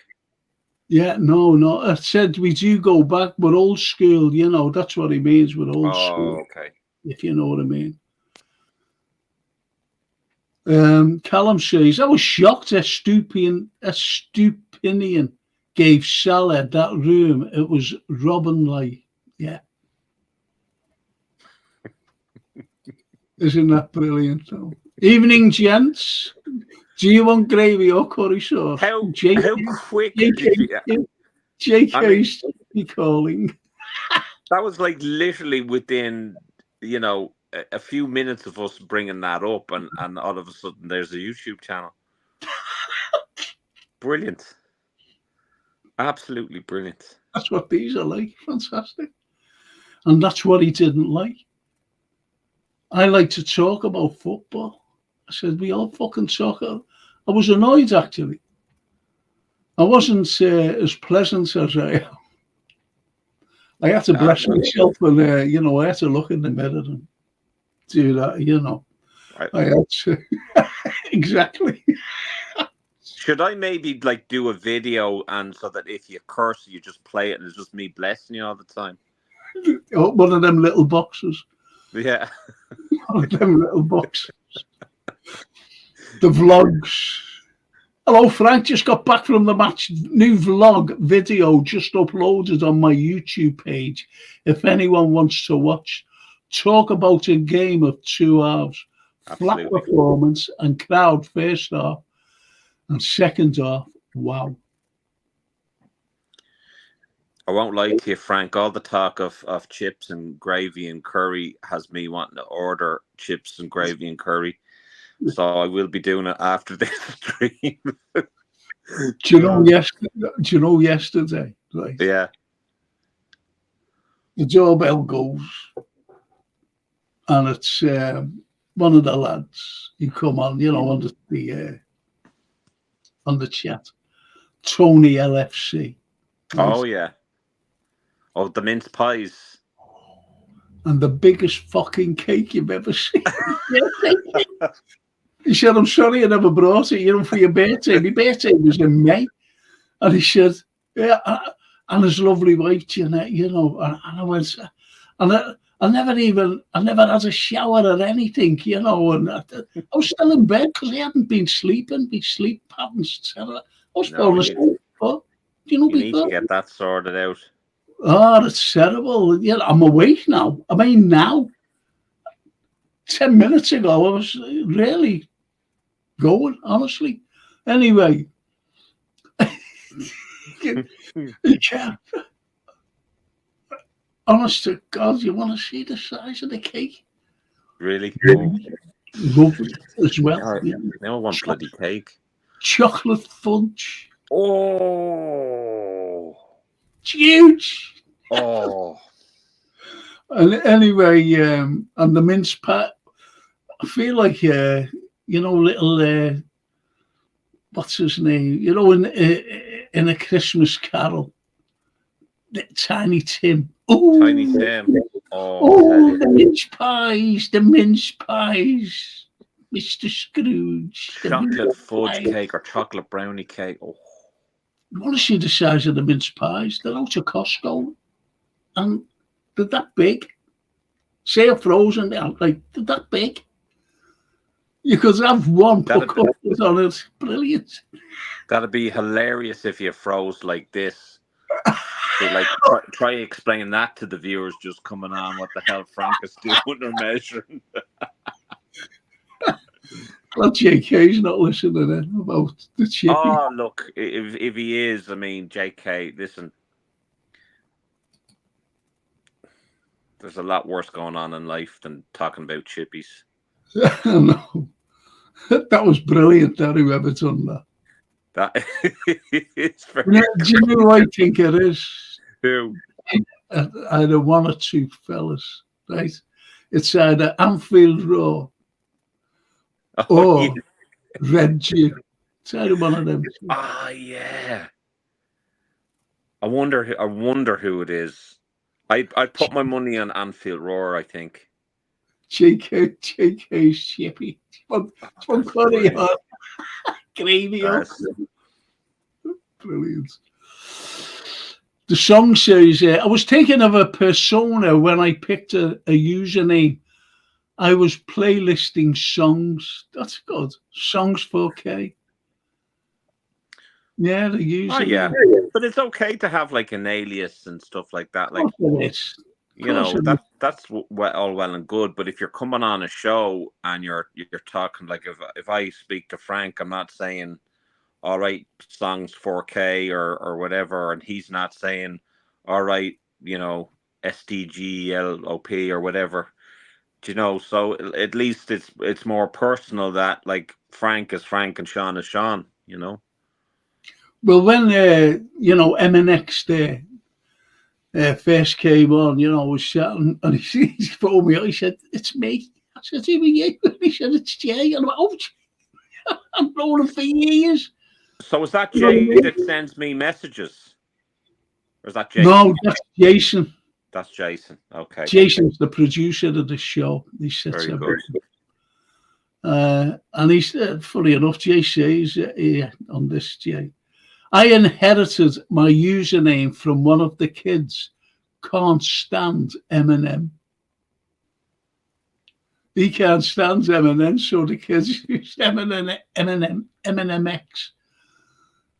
Well, you have to change the name then. So if you don't like Eminem, yeah, use JK's Chippy, but it wouldn't be so empty without me. Says Ali Danus, our Romanian mate. Good evening, Ali. All right, Ali. And he says, haven't had a shower. You're always in the shower when I ring. Yeah. One thing I never do is before a game, I never have a shower, you know. Oh, really? And I don't shave. No, it's one of those. Like a ritual. Yeah. No, I literally I wouldn't be able to even get out of bed unless I had a shower. I've got a bit of a beard, growth for a few days. And I was going to get a shave this morning. I always get a shave before I get a shower. And anyway, I was brushing my teeth and I went, I can't get a shave because of the game today. So. And here was me thinking that you wanted to grow a Shano beard, and the two of us there would be the two bearded beauties. No, I will get a shave because I've got this thing, and if I had that, I'm always scratching now. Yeah. It's horrible, this condition I have. And what's his song say? Fight the power. Fight the power. Absolutely. And Ali Danus says, Frank, open the members section. I haven't a clue what that is. I don't either. Membership. Is that membership? I don't know. I don't understand Maybe. these things. I don't understand these things. I don't ask anyone for anything. I really don't. I'd rather give anyone who knows me personally is Jay there, Jay, and I'd rather give. It's like this. I'm going to break your heart here. It's like that.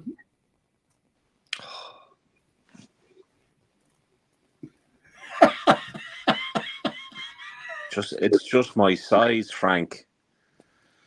It's just my size. I'll bring the biggest mint tarts to you and biggest chocolate fudge cake for you, and a lemon drizzle cake as well. So we're just calling the fantasy football league null and void. Shano with the Yeah, I'll just Shano show you wins the the perpetual wins the watch. motion as well. Everything is perpetual motion.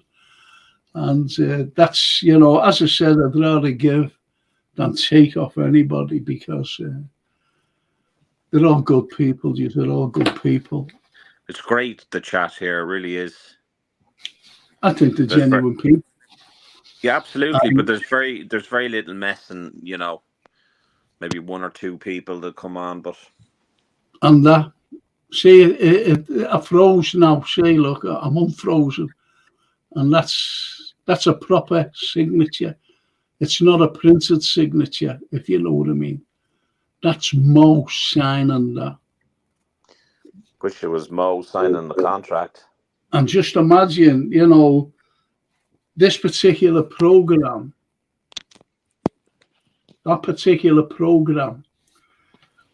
Mo scored the winning goal. Well, not the winning goal, I'm sorry. He scored the first goal. Scored the first goal, yeah. And then Origi. Set us on our way. And it's the program, and it's signed by him. I don't think you can get any better than that, can you? You can't really. You collect memorabilia. Ali Danus, Frank the Capo di Tutti Capi. You know what that means?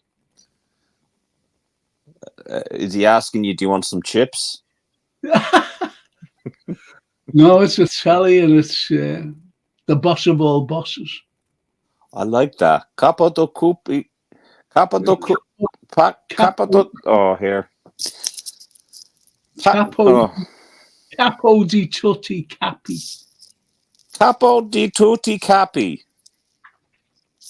Do you know what? I thought it was an Italian talking. I went, is that with an Irish accent? Is that Marlon Brando in The Godfather? Capo do Tutti Capi. No, yeah. That sounds more Irish than my Irish accent.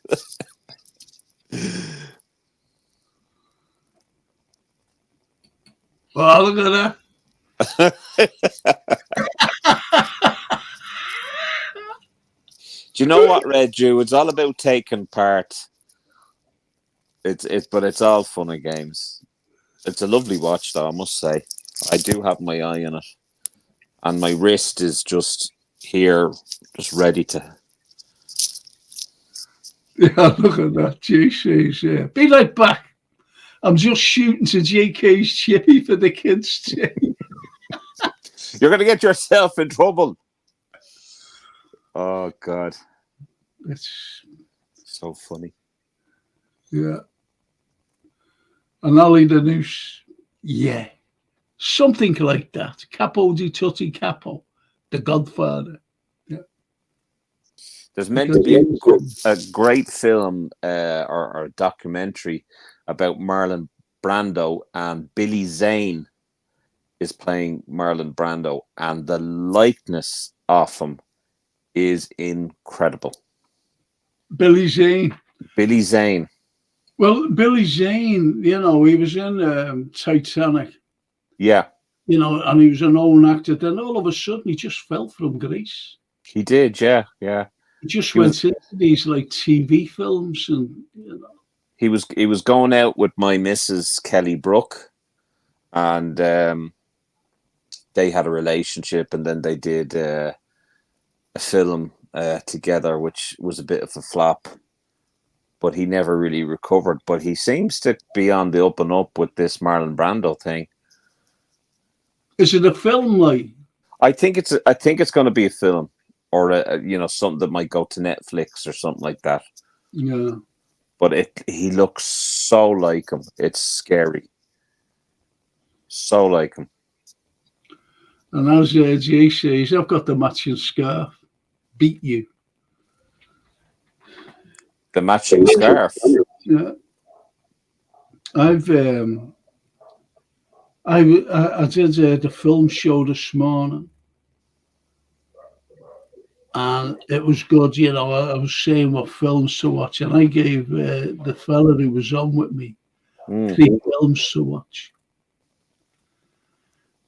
And I give the films, you know, I got the audience in there, and I say, watch these films. I think there's only one, James, who you know, a lovely fella. Peter, is this Peter or James? Anyway, he's the only one who's watched one film I've suggested. No one watches them. They only talk and they go on to different subjects like football and things like that. Well, I promised you that I was going to watch The Knowing, and I'm going to keep the promise. I didn't watch it last night, but I will keep the promise. Well, yeah. Well, the lad's name is Derek Shelmerdine, and he's on the history show like once a month, but he talks music. Yeah. And he watched Knowing, and he gave a great review of it. One of the best reviews I've heard. He said it was superb. And we went through, you know, we broke it down into certain things, if you like. And it was brilliant, absolutely. You'd love it. Well, I mean, I love Nicolas Cage. One film that sticks out to me, and I think he may have won an Oscar for this, or he was nominated for an Oscar. Even Las Vegas. Yes. He won an Oscar, yeah. That was an amazing film. So sad, you know, but it was an amazing film. Himself and Elizabeth Shue. Elizabeth Shue, yeah, lovely actress. Yeah. Lovely, yeah. Elizabeth. I'm sure she died recently, you know. What? I think so. I don't think so. Oh, well, okay. I'm glad. Because I wouldn't Jesus, no. She was in a program called The Boys. It was like these superheroes, and she was in that. Of course, she was in Back to the Future as well. In one of the, you know. Yeah. And you know, so he watched the 3 films that I gave him. He watched, and he said they were all fantastic. And Nicolas Cage is in another film, which I gave him, and he went, brilliant. What it was called The Family Man. The Family Man. Have I seen that?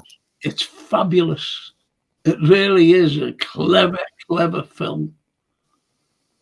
It's made some like he's known for kind of over dramatizing, you know, to the point where he's quite funny, you know, but he's brilliant in this. We were talking about the expressions on his face. Yeah. It's brilliant. Yeah. Honest. I won't tell you about it. No, I'll watch it. I promise I will. But you said to me you'd watch 2 films. Yeah, I haven't had a chance of being there. I can't sleep. He's been eating chocolate cake and the mince pies that the Tony got him. And going down to JK's Chippy as well. Some curry. God almighty. It's fucking useless. It's so silly how, you know, people fall out with others over a joke about a chippy. And JK, I'm not disrespecting you, buddy.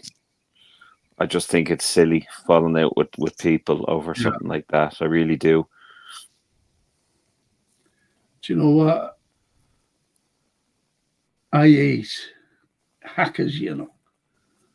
And I just got a hay. From someone. Okay. And whether he's a hacker or what, I don't have a fucking look. These fucking people. No, he's at the match.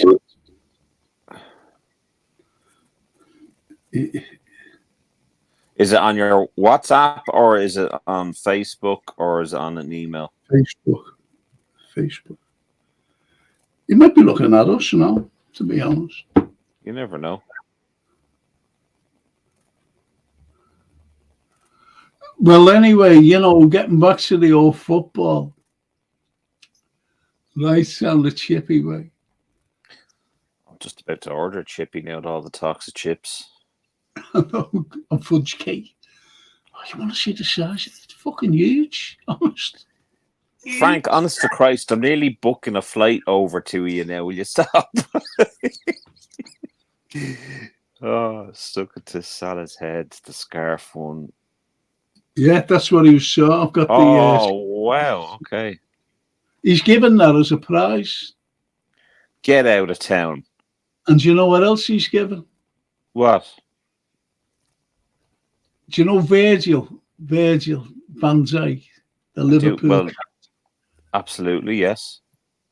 Well, do you know his AXA training thing? No.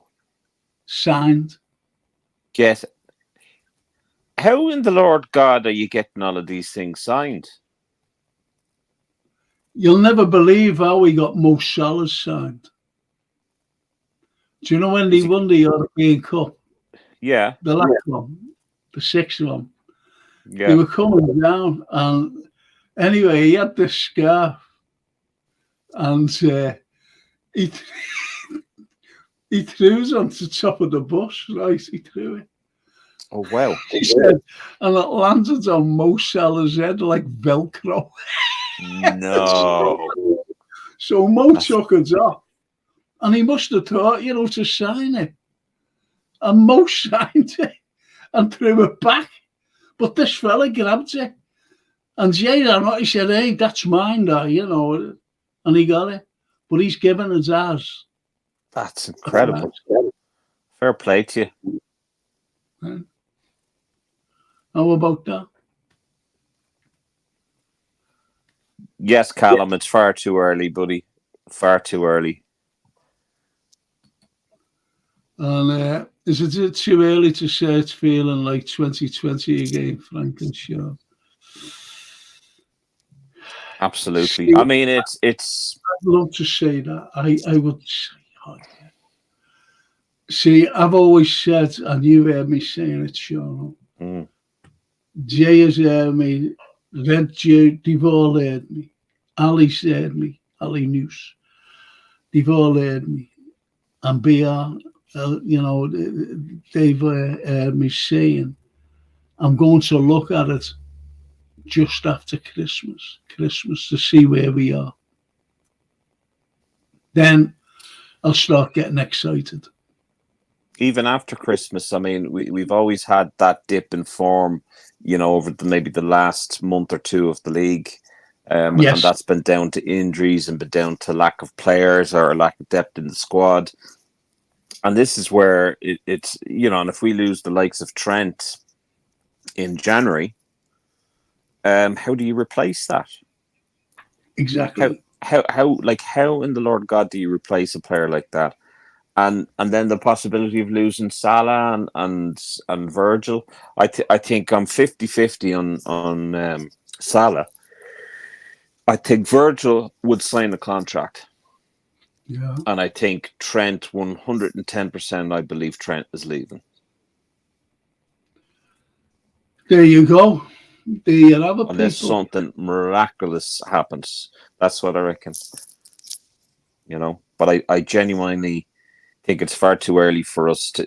No one has ever won the league in November. And if you look at the fixture list, we have a lot of games ahead of us. Yeah, look. Callum says I'd sign Frimpong in the summer. And if Trent goes. Yeah. Yeah, well, I mean. But we don't sign fucking. I'm sorry, but we don't sign anybody. We don't sign no one. Look, how long did it take us to? We still haven't fucking got one.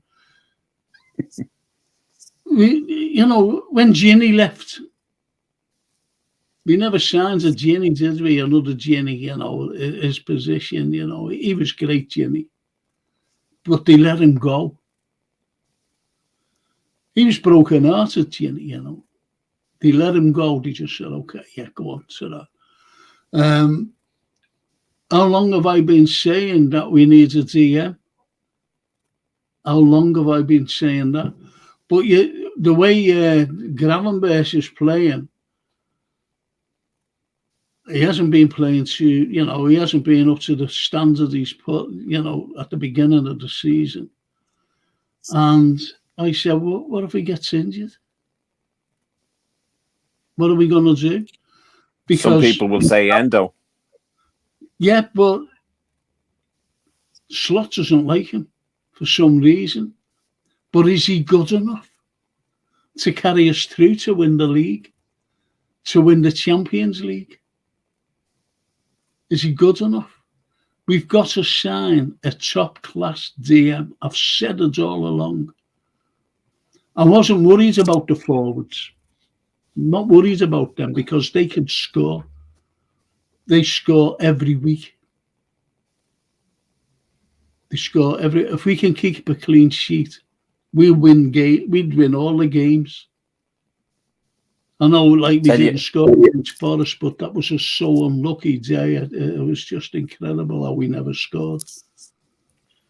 We'll really be eating our words now if it comes down to the wire, and in the last game of the season, we put on a sub. His name is Chiesa. He scores the winning goal to win the Premier League. We'll all be kissing him then, but.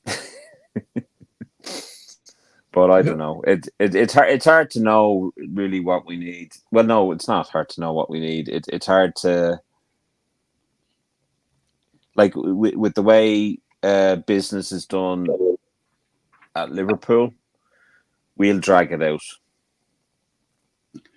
Well, Callum says, I'd love the mid of Enzo, Gravenberch and Elliott, the creative source, the cruncher, and the box-to-box. I would. Steven Gerrard, box-to-box. And look at the goals he scored. Fancy having someone like him now. Yeah, well, I thought that Chiesa would be a new signing when he comes back from injury, yeah. Well, he will, to be honest with you. But I think... watching the pre-season, I thought Elliott was going to be a really important player for us, and it's just unfortunate now he's injured. I mean, it's like you could be looking at a completely different lineup and a completely different form, if Elliott was still fit. So we'll see what happens when he comes back. Still needs a DM. Oh, absolutely, yeah. I agree with you, yeah. Gravenberch is not bad, but I believe in time he will show his limits. Quite possible, yeah. And Chiesa will be like a new sign.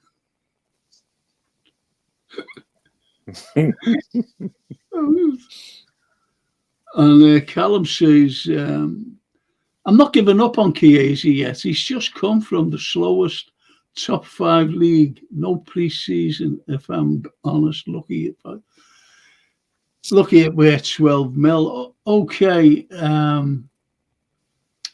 I follow Serie A, Callum. I support the Azzurri, the Italians, the national squad, Italy, Italia. And my point is this. He was worth around, they were asking between 80 and 100 million 2 or 3 seasons ago for him. And he wouldn't move. He stayed with Juve. My point is this, and I said this, when we were interested in him, because people saying, we're going to get Chiesa. I said, he's always injured. He's injury prone. He's injury prone. And this league here is very hard. It's very hard. That's what I said, Callum. I said, it will not suit him. And why only, 10 million or whatever it was? Why from 80 to 100, 2 or 3 years ago? Why come down that price? There's no way that a striker in the prime of his career should be anything like 13 million. It should be absolutely, 80 or 60 or 70 million, especially with today's market being the way it is. But, to say that, if he didn't have the injuries, he'd be an excellent player and what have you, that may all well be true. But that's like saying if my auntie had balls, she'd be my uncle. If you look at it from like let's say a salesperson point of view, which I believe myself and George Scott have something in common there after just starting to read his book there. But, sales is about targets. There's no point in me saying, well, I've got my target, the last 2 or 3 months and then not hitting it the next 3 months. You're only as good as your current form. Right now, Chiesa is on the medics table. Yeah. That's not... Sorry, Frank? That's his form. That's his form, and that's not good for us. And as much as you want to see a player that decides to go to Liverpool do his best, we have to, have our wits about us, and we have to think with our heads. Does a player that wants to play for Liverpool, that spends the majority of his time on the medics table, is he more of a hindrance, or are we benefiting from it? Is he benefiting from us? Are we benefiting from him? And I know it's early days. It's what, November. He signed in the summer. Only time will tell. Maybe at the end of the season we can review things then. But the players that we're signing, they have to hit the ground running. And I don't mean hit the ground and be injured. I mean hit the ground and start producing results. We can't be sitting around. You have to look at the rest of the players. Players' careers are short. They want instant success, whether anyone wants to believe that or not. It's not down to loyalty. It is down to money, but it's also down to success. And if we are constantly bringing in these players that we know are injury prone, that we know that we'll get them on the cheap because, a player like him will fly under the radar of anyone else, because no one will go for a player that is injury prone. God be with the days when, you went in for a player, he fails the medical and the transfer doesn't go through. With Liverpool, it seems to be, well, okay, you're injured, come on board. That's not what we need. No.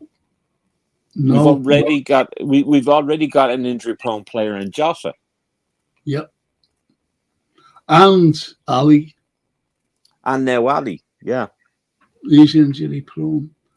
And Jay says, I said if we're in 3 or 4 points of the top in January, we're in business. Go along with you. Ali Danoush, he says, Chiesa is a top-class player, but his injuries are destroying his career. And that's unfortunate. There's no one that wants him to fail at Liverpool.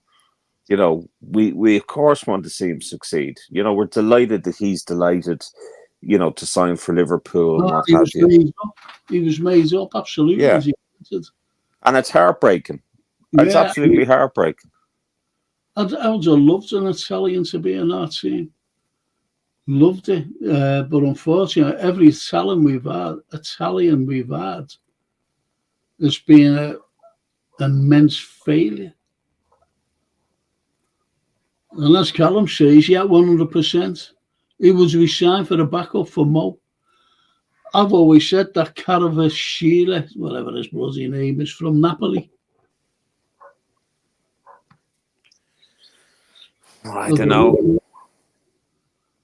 But the point is, we're saying it we'd like. Who can be replaced? They don't sign anybody because the skinflints.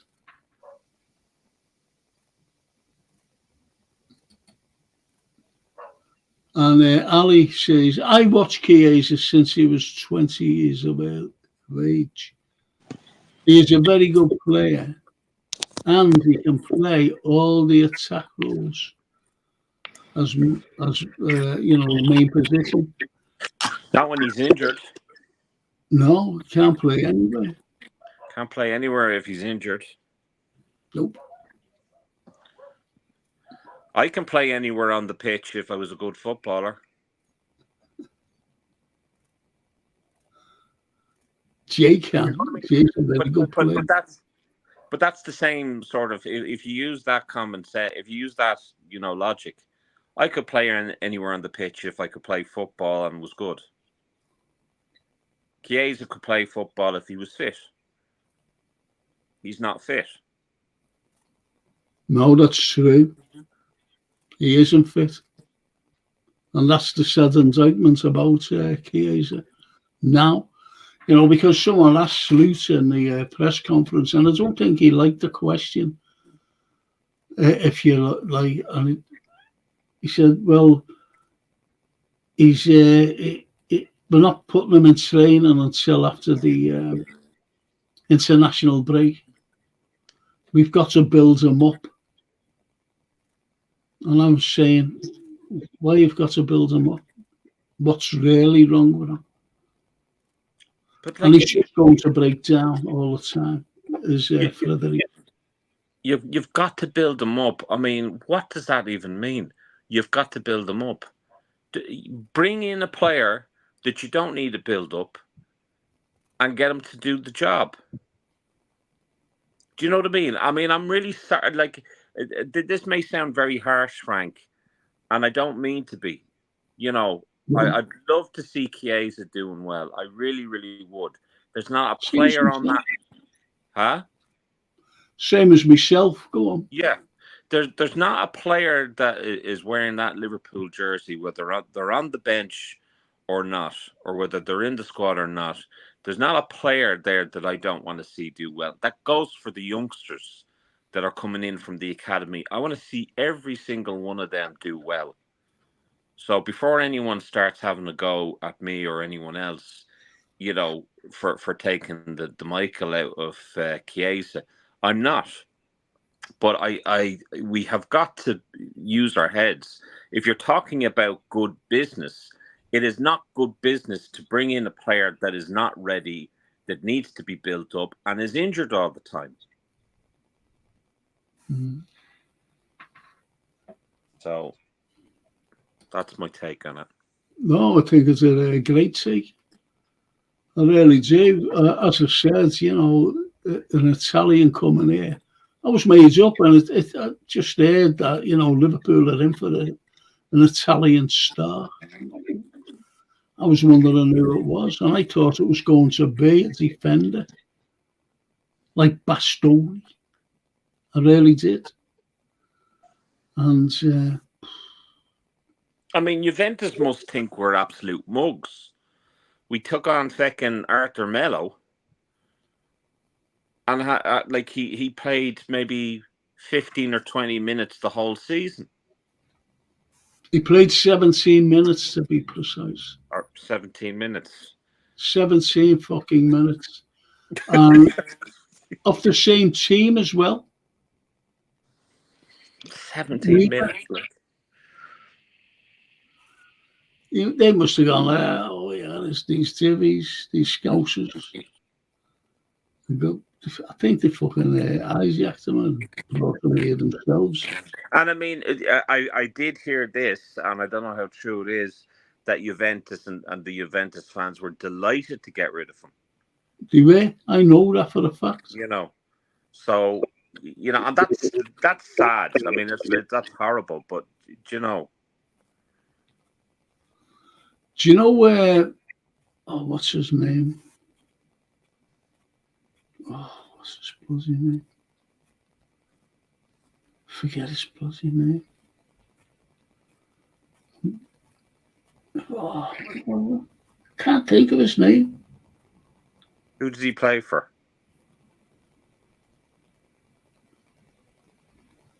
Oh, fucking hell.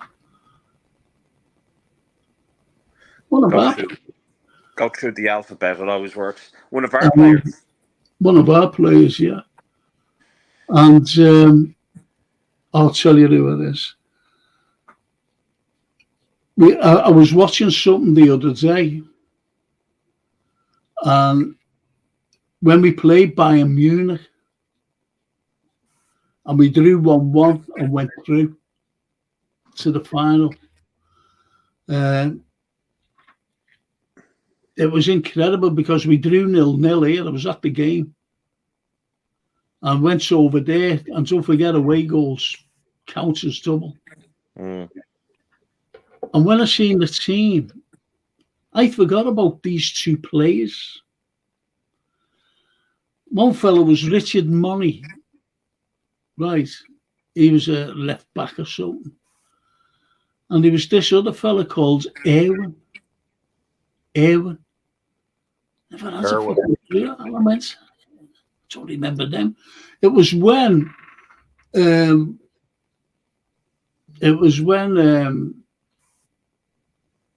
Howard Gale was unleashed upon Bayern because Kenny Dalglish was injured in the first couple of minutes. So they put Howard Gale on, and they didn't know how to play him. And they had a great side. They had Hones, Rummenigge, Brighton, all these unbelievable players. They had them in their team. And others, I can't even pronounce some of the names. They were absolute. But the point is, I didn't remember these two lads. Richard Money and this other fella named Erwin. And we got through with them, when we drew 1-1. Got through to the final. I've never heard of them. I remember Richard Money, but I never ever remembered him playing. And Erwin, I don't know where the fuck they got him from. And it's players like that. That's why, you look at every team that we've had, like from the Shankly to the Paisley, right? So we always had a core of the players that we got to know so well. Right through. And yeah, I was looking there. Then I was looking, have a look at the, the highlights. It always comes on YouTube. The Barca game at Anfield. Every single one of the substitutes with Gomez, there were 7 substitutes or something like that, with the only exception of Gomez. They've all gone. Yeah. Most of the team that played in that game have gone. So sad. Yeah, but we still remember them. Absolutely. And as I said, going back to then, the Bayern Munich game, I was at Anfield, I remember that. And then I watched that game, it was later on. And Phil Thompson, he was injured. And that's why he never played. Stevie Highway. Oh no, that was the San Etienne game. I've been watching loads and loads of games, to be honest. For the memories. When I got married, it was funny, actually. I was just talking to her, and one of the lads came to see me, and we were talking about the San Etienne game, because we were there.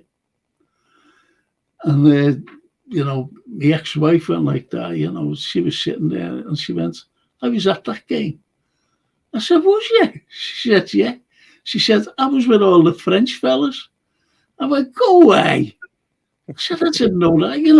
She wasn't like a football fan sort of thing. She went along with her mates, and you know what she said? Oh, all them French fellas kept feeling me bum. So we were made up then, man, you know. French fella kept feeling me bum. I said, did you complain? Like, did you go out? She went, no. I said, oh, I'm going to cry then. I was delighted, says she. Made up. She was made up.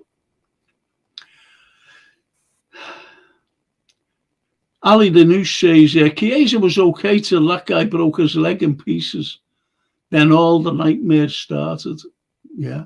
Yeah, and like I said, it's horrible, Ali, you know, but football is it's a cutthroat business. Well, Brian Mabumo, Callum says, Mabumo for me. I just want a fella with a name like Johnny Jones. All these names. God blimey. Chiesa, the song says, did play plenty last year, so I'm surprised he's out of condition. It's an excuse. Please, it's an excuse. You know why they signed him when Slew came out and said, well, you know, he hasn't played, and fuck off. I hate things like that, you know. That's when I do say, oh, fuck off, not having that. And there's my old mate. I think when Trent had that spat in the second half, the atmosphere changed. Most scores his trademark goal. Results all the way, going all the way, going our way today. Absolutely. And I mean, it may not, like that game was so close in the end, it may not have gone our way. So we were very lucky. We just needed, you know, dust ourselves off, look at that game again, and then prepare for Leverkusen. Leverkusen, yeah. But I'll never underestimate Brighton ever again. You know, I said 3-0. How wrong was I? Yeah, I said the same. I said if he can score 3 down there, and we bring all the big guns in, if you know what I mean. And with the big guns, they did not, you know, not all of them performed, you know. No, they didn't. And at least we won. That's the fucking main thing. At least we won. Frank, I'm gonna have to head off and chat. I haven't had a bite to eat, and I'm starting to. Do you want some fudge cake? I want some fudge cake or some JK chippies. Chippy and curry. God, the curry chips. Absolutely. But thanks for having me on. And I'm going to finish anyway. I thought I'd jump on and say hello, but nervy game. But look, we got the win, and come on, the Reds. I'm dying for a cup of tea, to be honest. I'm parched. I haven't had anything to eat. I think I'll have a mince pie and a bit of fudge cake. How about that? After me chili con carne. Frank is on a win-win tonight. And I'm going to watch the film that Frank recommended. Oh, do you know? Try and watch 2. You'll be good. 2 of his films. Nick Cage, as I said, honestly, family man, fantastic, very clever. It's a very clever film, and knowing, brilliant film. Okay. Anyway, I'm going to finish off with these, and we'll go then. All right. Callum says, wrong time. I thought you meant not 2019. Neil Broderick, my old mate, he says, Brighton are a decent team, but remember a few seasons back we drew 3-3 with them and lost the league by 1 point that season. Yes. Good evening, Sean. Says songs for. Have a good one, lads, says Callum. Up the red man, he's leaving. And get some carbs. Good evening, guys. Good evening, and songs, thanks for that. And I'm going to close the show.